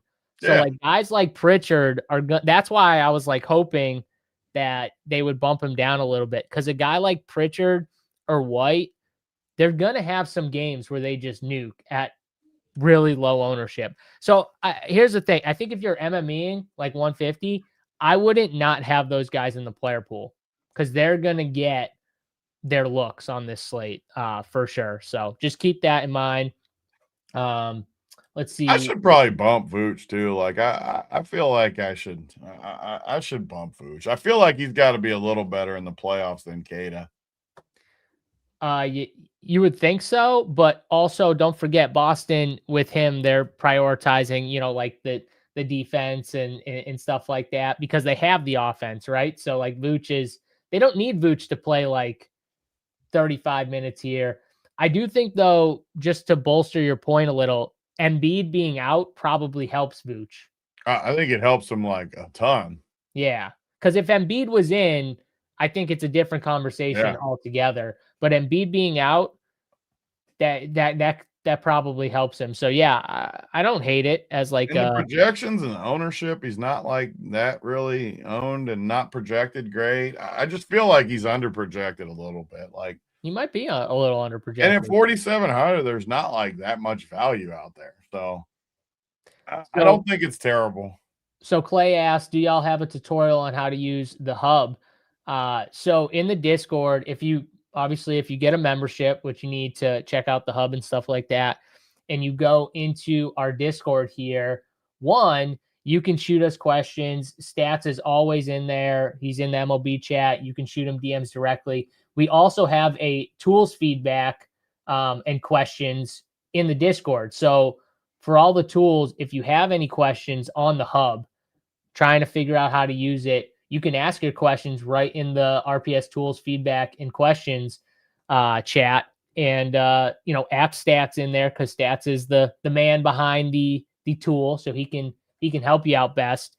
Kind of navigate pretty like easy though to use. Like it's not like SaberSim where it's obviously if you're playing 150, SaberSim's great. Like you can have all the features, but the other one, like we did on the show that day, that was the first time I've really messed with the actual builder, and it worked good. And everything else in there though, like it's pretty easy labeled and stuff. Yeah, but even so, people will still have questions. So if you have questions, you have a place where you can ask and you give feedback. You can ask questions and he'll respond. So and so good too. Like it's just it's crazy. Everyday baseball screenshots.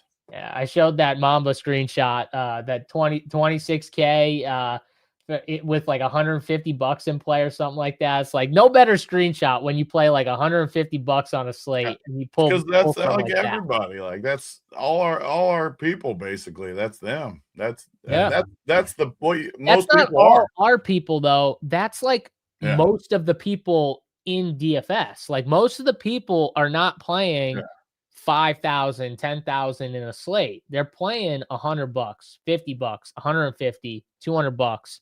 Yeah. That's what you want. You want to have a chance with your 50, 100, 150. The hub gives you a chance.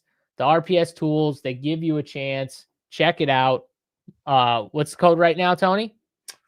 Playoffs 26% off any of those Run Pure packages. The one I keep selling is, and not selling it, it's just the annual, man. 26% off, and it's already only $7.99 or $7.98, whatever it is. Mm-hmm.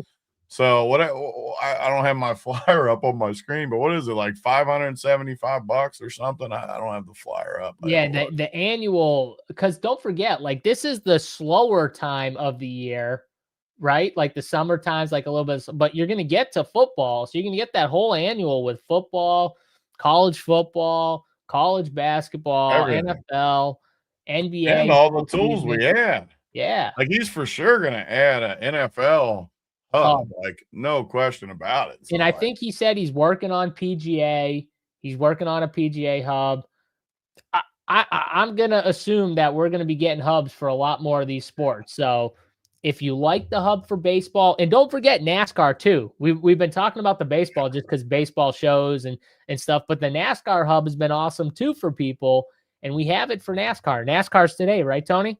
Yeah, and NASCAR's been just like baseball. So it's funny that you say it, but the two with the hubs have kind of been our best two so far. Obviously, there's other content, and ours is some of the other content for those sports. But the hub has been good. Using it with the content, it's been good for me for sure. And NASCAR, for my OCD and stuff, like you can click on any of the people. And I love the race today for NASCAR. I think we're gonna have a huge day. that's what I was doing during the baseball show. You guys were doing was putting all my NASCAR up on the site. Stats and Matty Ice have their stuff up on the site too now. The race is at 2, so we got baseball, basketball, and NASCAR today before 2 o'clock, or right in that range. So fun little day of Sunday action here for us. Yeah, I have no what do you call it? I have no self-control, Tony. So I just did Jason Tatum triple-double along with Bryce Turang steal, along with one of Stats' picks for NASCAR to win the race, which he just posted in the Run Pure Sports Discord. So that puppy pays $72,000 if it hits. $100 Yeah, for 72,000. So yeah, check out all the bets, all the winners, runpuresports.com. If you want to do dumb shit like that and have some fun, it's fun. Okay. People will always laugh and be like, oh, that's minus TV, whatever. It's fun, guys. It's just for fun. Put a couple bucks on it. Have a little bit of fun. Not minus TV when it wins. Tony, but my point stands. It's okay to have a little fun sports betting, right? It's okay. That's what it should be. Like, there's 1% of the people that do it for a living. The 99% are doing it for fun.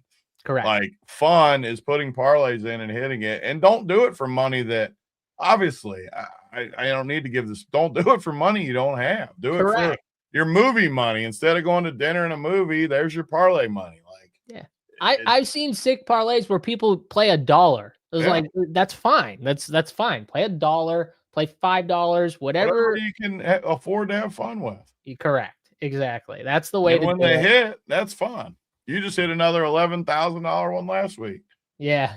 I mean, MMA has been. I almost hit one yesterday. I forget what I needed at the end, but yeah, MMA's been on fire. So definitely one of my best sports. And we almost hit the pick 6. We were 5 out of 6 again on the show. We've so damn close, but we'll get there. We'll get there. So all right, that is the first game here. Let's go to Phoenix and OKC.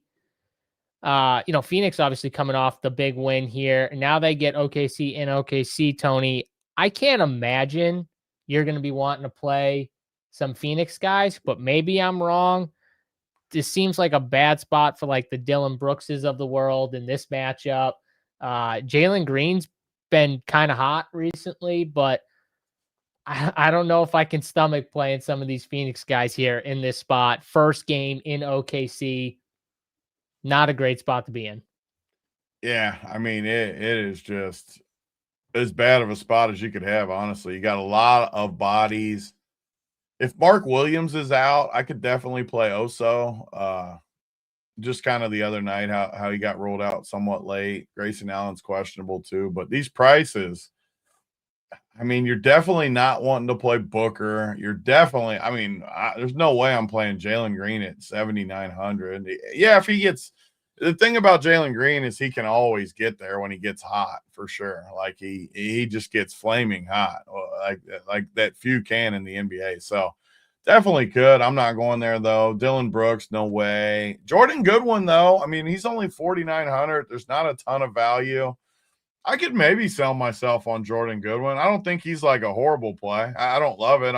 He's not going to be in my core or anything, but I could see him as a value guy. Like I said, Oso, if Mark Williams is out. Either way, Oso, I think, is not horrible at 4K with no value. And then the OKC side, honestly, feels somewhat hard too. Like SGA, they just have a lot of guys in a blowout spot, and I feel like they're going to blow Phoenix out for sure here after everything that happened with Phoenix. So 98, I like those other studs we talked about better. Chet's fine.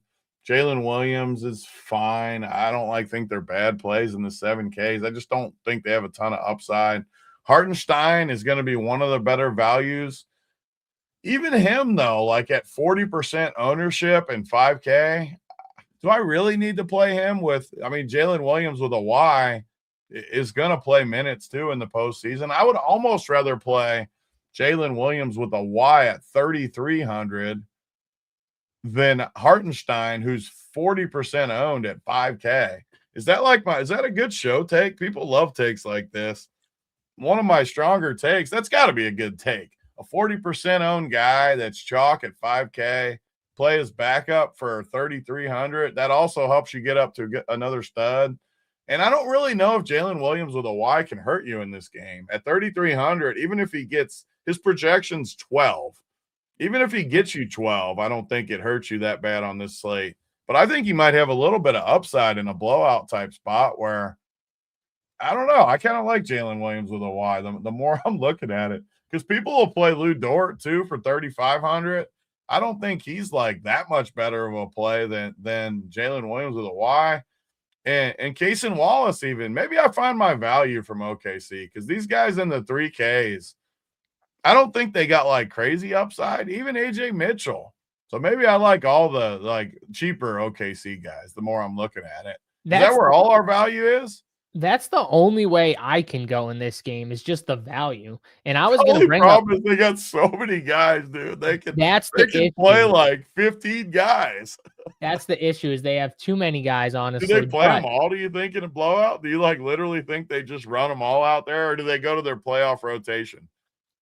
If it's a blowout, I think all these guys see time. Like literally all the way down to like Kenrich. Just everyone's in there. Maybe not that far down. Maybe not. I'm not sure. Imagine having Aaron Wiggins though as like your 14th best guy. I know. That's crazy. But I do like the Jalen with a Y because like he's been playing a lot, and I feel like if this game goes south in a good way for him, maybe he picks up a few extra minutes, and maybe it hurts the Hartenstein ownership because he's going to be popular. Maybe they play less minutes. So, yeah, I like him. Feels like he's got to be about, 15 minutes guaranteed almost at 3,300. But I don't think he ever gets like 24 minutes or something. You just take your 15 minutes and move on. No, maybe 20 if we get lucky and foul trouble or something. Foul trouble, something like that. I was also thinking Alex Caruso just because he's going to play his minutes. Like his minutes aren't going to be a ton, but they could, it's the playoffs, so they can lean on guys like him. They got a ton of young guys, but in the playoffs, I feel like you lean on guys like him a little bit more. So those would be kind of the two guys. I feel like you could throw Cason in there. They just all seem the same. They literally all seem the hard part for sure. Hairs, but a lot of these guys are going to get you 12, and one of them or two of them is going to get you like 24, and it's going to be amazing if you pick right. Yep. I agree. All right. Nothing from the top tier, though. Let's move to Orlando and Detroit here. Cade Cunningham was a favorite of yours coming into the show. I'm wondering if you're still on Cade as maybe your favorite spend on the slate. And then on top of it, you got, some other guys in this game. I think this game is going to be interesting because there's at least some mid-tier plays I think you can talk yourself into. Yep, 100%. Cade, just that price point and the fact that he's just coming back, getting his feet under him a little bit. Well, how many games did he play before the? I know he came back for a minute. 3 games. So 3 games, 26, 28, 22 minutes.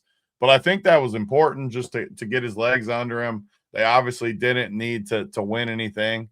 Their seating was pretty set. So I think 9,400 in a game, they want to set the tone versus Orlando.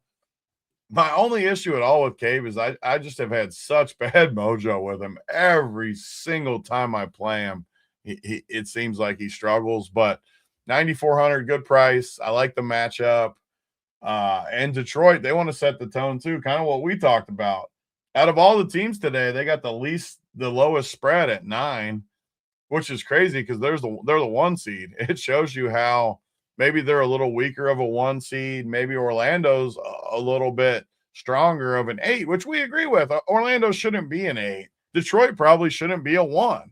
So you can kind of meet a little bit in the middle there. The problem is Detroit's played great all year. Orlando hasn't really played and hasn't been healthy. So I do think this is kind of a statement game for Detroit, though. So I'm going to like Duran, too. I mean, 7,800 feels like a good price point. Tobias Harris is a veteran. I don't really ever play him during the regular season, but you get him for 5K in the postseason where veterans, games like this, they're going to lean on Tobias more than they than they normally would. If it gets tough, he's going to get more minutes. He's much more of a playoff type play to me than regular season. His projection shows it too, and his ownership. He's going to be owned, but owned for good reason to me. I don't have to play him. He's not a lock or anything for me, but I think he's very solid play. Oscar Thompson, same thing, solid play. Duncan Robinson on a slate with no value. Like, would you rather play him or some of the OKC guys? I think him, he's more solid in that role. Like, I think he's more guaranteed to get you close to 20. But I think OKC, some of those guys are a little cheaper, maybe a little bit more upside than Duncan, but I think he's a good play. I do think they kind of weed some of these bench guys' minutes down a lot. I think Detroit goes a lot more condensed than they normally would. So that gets more value to Isaiah Stewart, Duncan Robinson, these guys too, because I can't really see Jenkins playing a ton, Herter, Holland. Yeah, I think they really condense. Detroit more than most teams condenses today. And Orlando, I think they don't really go super deep either. You got Goga backing up Carter. You got Franz working his way back. Anthony Black, obviously, in there with Suggs and Bain at the guard. I think both teams are pretty condensed in this spot. So I'm going to like a lot of – Anthony Black's another guy that's just going to get crazy ownership. And I know you like him usually, so I'm assuming you like him today. 4,200. There's a lot to like in this game. A lot of good price points. Yeah, I think this is one of those games where you're going to be using some filler spots here because just going through it, like we don't love a lot of the mid tier in the first game. We don't love the mid tier in the second game. I think you're going to need to use this game for some of this mid tier fillers. It sucks that Franz seems like he's, still coming back a little bit because that just throws things off. I think that helps like the Anthony Black stuff a little bit, who I do think is good. 4,200. The minutes aren't crazy high, but they're good enough at that price tag for him to get it done. I'm definitely one of those guys like, man, Paulo's been so hit or miss. I think the price tag is nice. I think I got to see it one time here. It's a tough spot. I like Suggs a little bit. I like Tobias and the Oscar Thompson range. I think like one of those guys is probably going to be a pretty good play. So yeah, I like those two. And then like Anthony Black, I'm in on. I'm here. So yeah, do we think Oscar Thompson, they kind of push him a little bit more, Tony? Do you think the playoffs starting, or do you think he's still going to see like the 25, 28 minutes type thing? I just think it's going to depend on game flow a lot and who he needs to guard, how much they need is defense versus offense. If they're struggling on offense, I think they'll rotate him out a little more. If they need defense and they're doing fine on offense, I think they push him. So I think it's going to be game by game. I know that sounds like a cop-out, but I really think it's going to be game by game. And I don't think we're going to know going in. Maybe we always get better as the series go. So I could see it, making like reads. Like if they struggle game one with whatever, we come back game two and flip it or something. So I could see it. I don't love him though. Like I don't like guys that are defense dependent like that. He's fine. He's gonna get older. I'd honestly rather play Tobias, which I can't believe I'm saying. I'd rather play Tobias. I know, but he's 5K. I get it. I'm with you. Like he's 5K, and I never played Tobias. But I think if there's a slate, this is the slate where you can kind of make the case for someone like him, another vet, to kind of team lean on here. And on top of it, I feel like the two Eastern Conference games, I kind of feel a little more okay with the fact that they could be just a little more competitive. Whereas the Western Conference games, I think we might see blowouts in both the West games. That's just my opinion. I could be wrong. I know people think Boston's going to blow out Philly. They might. But I feel a little more there's a decent chance we see 3 blowouts of these 4 games. I bet one of them's got to stay. It's kind of like my parlay question for the series. It's like one of them, I don't know which one I think's going to stay close, but one of them's got to stay close. It's probably going to be one we don't think. Like somehow Philly will play really good or something. Like it's just, I think one will stay close, but I honestly don't. I hate these dogs. That's why I struggle with the first round. I know. All right, let's get to the final game, guys. Don't forget, smash the like button here. Going 2 hours here, talking baseball, talking hoops. Hit the like button. Check us out, runpuresports.com. Everything DFS and sports betting. We got you covered. Portland and San Antonio here. Victor Wembanyama, 11K on DraftKings. You got Denny down at 8,900. Tony, let's start there with the top two guys. I mean, Wemby at 11K. Are you getting up to Wemby? What are you doing with him? You know me. I always want to play my studs. It's tough for me not to click Wemby and Jokic when they're on slates. I like that they're on different slates too. And with that OKC value we talked about, that's more of like my type of build in NBA, which I know is more like risk reward type thing. And I'll lose slates and then I'll win like first place overall on slates. But I prefer to go like Wemby, just say like Wemby Tatum build, because you talked up Tatum. I play Wemby and Tatum, and I filter in some of that low-owned OKC value, kind of root for a blowout there. That's kind of my style build.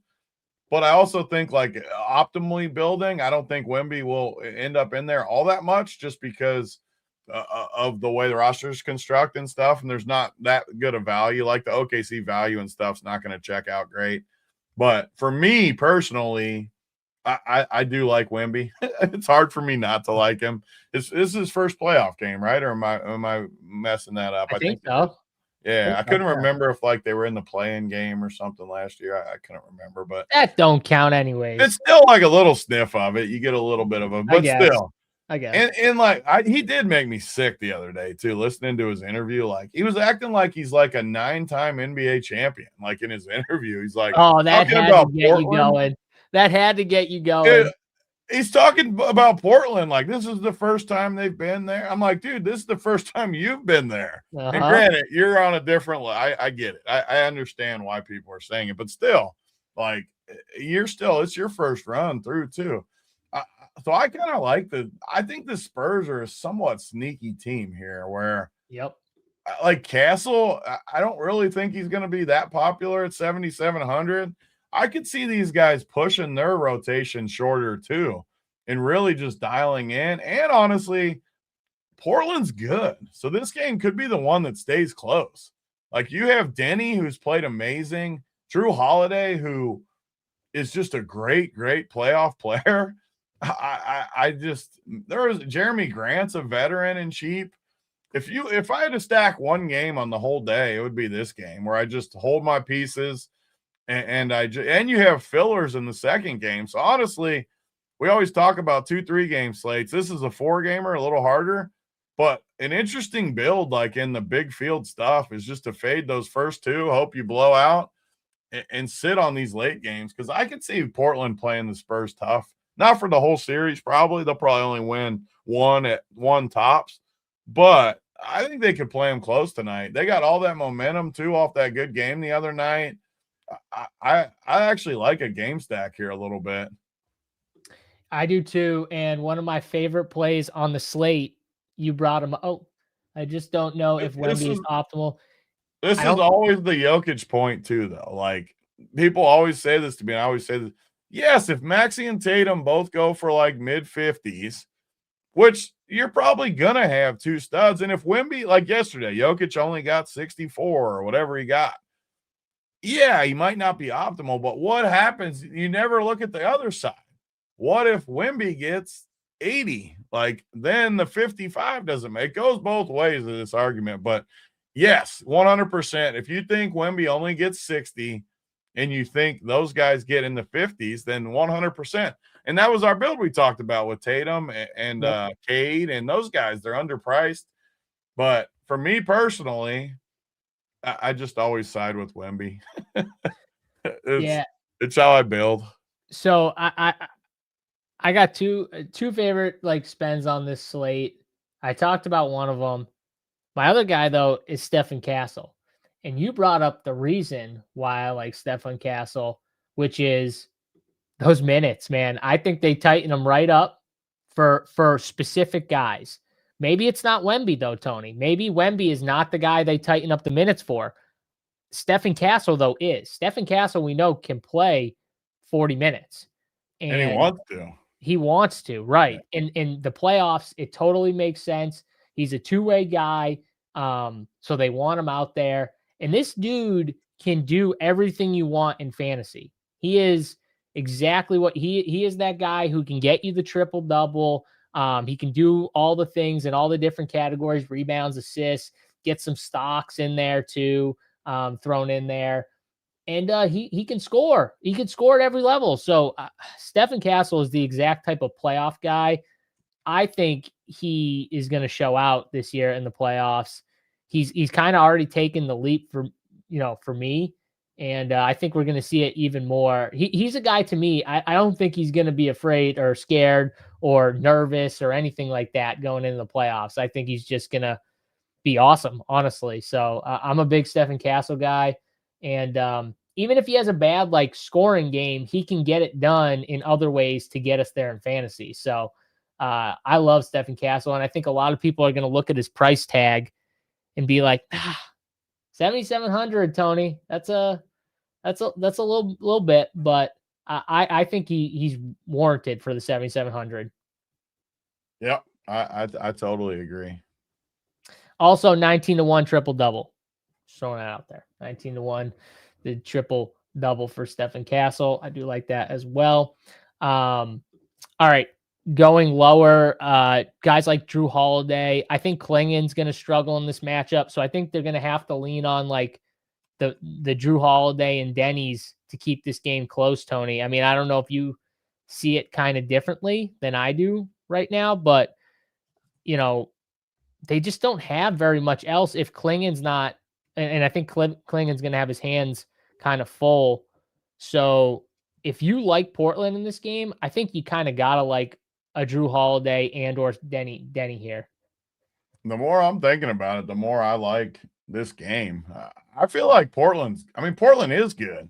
If they were in the East, I would pick them maybe to make the Eastern Conference Finals. I think they're really good. They got a top-tier star. Denny is a top-tier star. Yeah, is he top 5? No, probably not. But is he top 15? Yeah, I think he's top 15. He's really good. So, and Drew Holiday is the top all time in the playoffs. Defense, leadership, offense, hitting key shots. It's a somewhat tough matchup for Drew going against these guards from the Spurs, but matchup doesn't bother me with Drew. He's a vet. Nothing's gonna slow Drew down in the playoffs. He's gonna be solid. Is he going to always be aggressive? Maybe not. Depends on the game and how much they need from him, but he's going to do what they need. So I'm going to bump this whole game in my personal Saber Sam. I'm going to bump Wemby up. I'm going to bump Denny. I'm going to bump Drew. I'm going to bump Castle. Really the studs in this game. I'm going to bump the studs up in this game. And I might be lower on some of the other pieces that I don't like as much. So that'll kind of be some of the chalk as we've talked this through. That's why I like talking it through.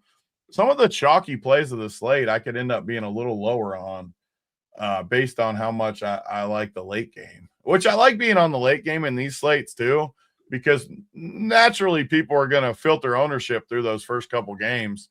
So you can kind of wait and see what's going on. And I do like Tatum with you in the early game, so I could even play just Tatum and not much else early because I don't need anything else and just kind of see what happens and then adjust and play it. If Tatum goes off, you can be more conservative in the late stuff. If he struggles and doesn't do as well, then you can get more aggressive. I like the late game a lot, though, the more I'm thinking about it.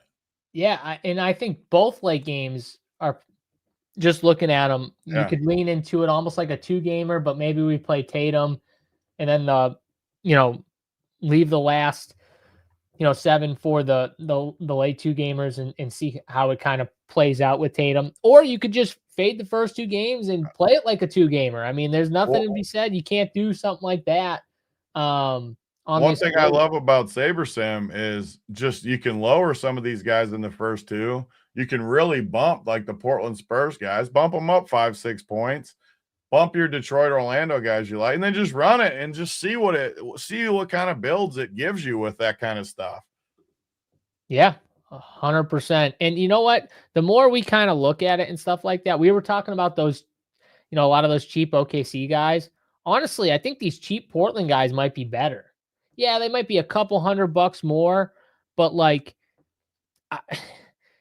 Against the Spurs team, I think they're going to need these perimeter guys, like one of Shaden Sharp or Jeremy Grant, because I think Klingon's going to struggle to score inside, so that it's going to be a lot of perimeter scoring. And Drew is going to, he's going to be like he's going to get everyone involved. So I could see one of like Shaden Sharp or Jeremy Grant, and both these guys are under 10% right now.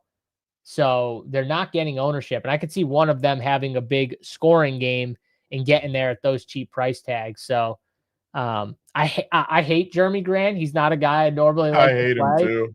but I think this Playoffs is though. it's a perfect spot though for him. Like he's gonna shoot those shitty mid-rangers that we hate, but you kind of need to against the Spurs team.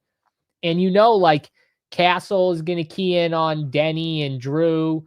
And guys like Jeremy Grant and Sharp, I think are going to get the and Kamara are going to get like the best opportunities to, score. The Spurs are going to make these guys beat them, I think is my point. They're not going to just let the top guys just destroy them. Yep, 100% agree with you.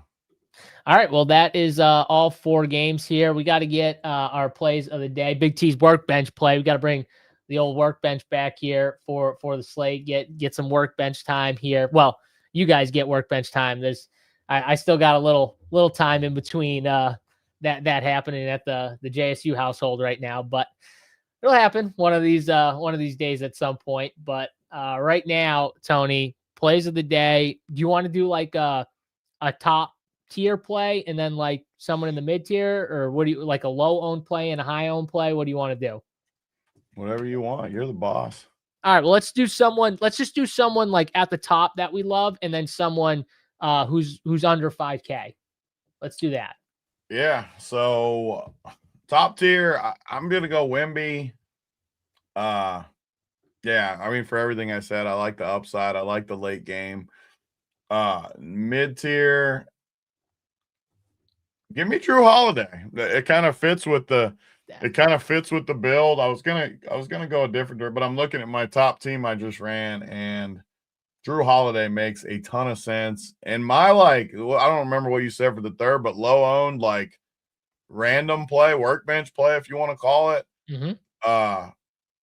I'm gonna go with AJ Mitchell at 4,300. I don't think anyone's gonna play him really. I feel like not expecting that. I wasn't either. And then I started looking at the numbers, and it makes too much sense for me. He's the same price as Anthony Black, who people are going to play. I feel like AJ Mitchell has like 35-point upside. I know that sounds crazy, but just like running it through my head, how I think this game could go, I think AJ Mitchell is a very, very, and he fits my build. He fits everything I talked about on the show. So I'm going to go AJ Mitchell. I was trying to see what's AJ Mitchell. Okay, 11% right there on Saber. And there's just no way he gets that high. Like, we have him 1% on RPS, which is probably too low. So I think it'll be in the middle. I think it'll be 6, 7%. Probably like 5%, 6%. Yeah. That kind of checks out, I think. Okay, so for my play then, I'm definitely You kind of, I said top tier play and then like an under 5K play, and then you gave 3 plays. So Tony's listening skills were just so on par right there. That was just classic Big T. So I'll do the same thing kind of you did. I got Jason Tatum at the top, Stephen Castle as like my mid-tier guy or like in the middle guy, I guess. And then my cheap play, I went back and forth on these 2 guys.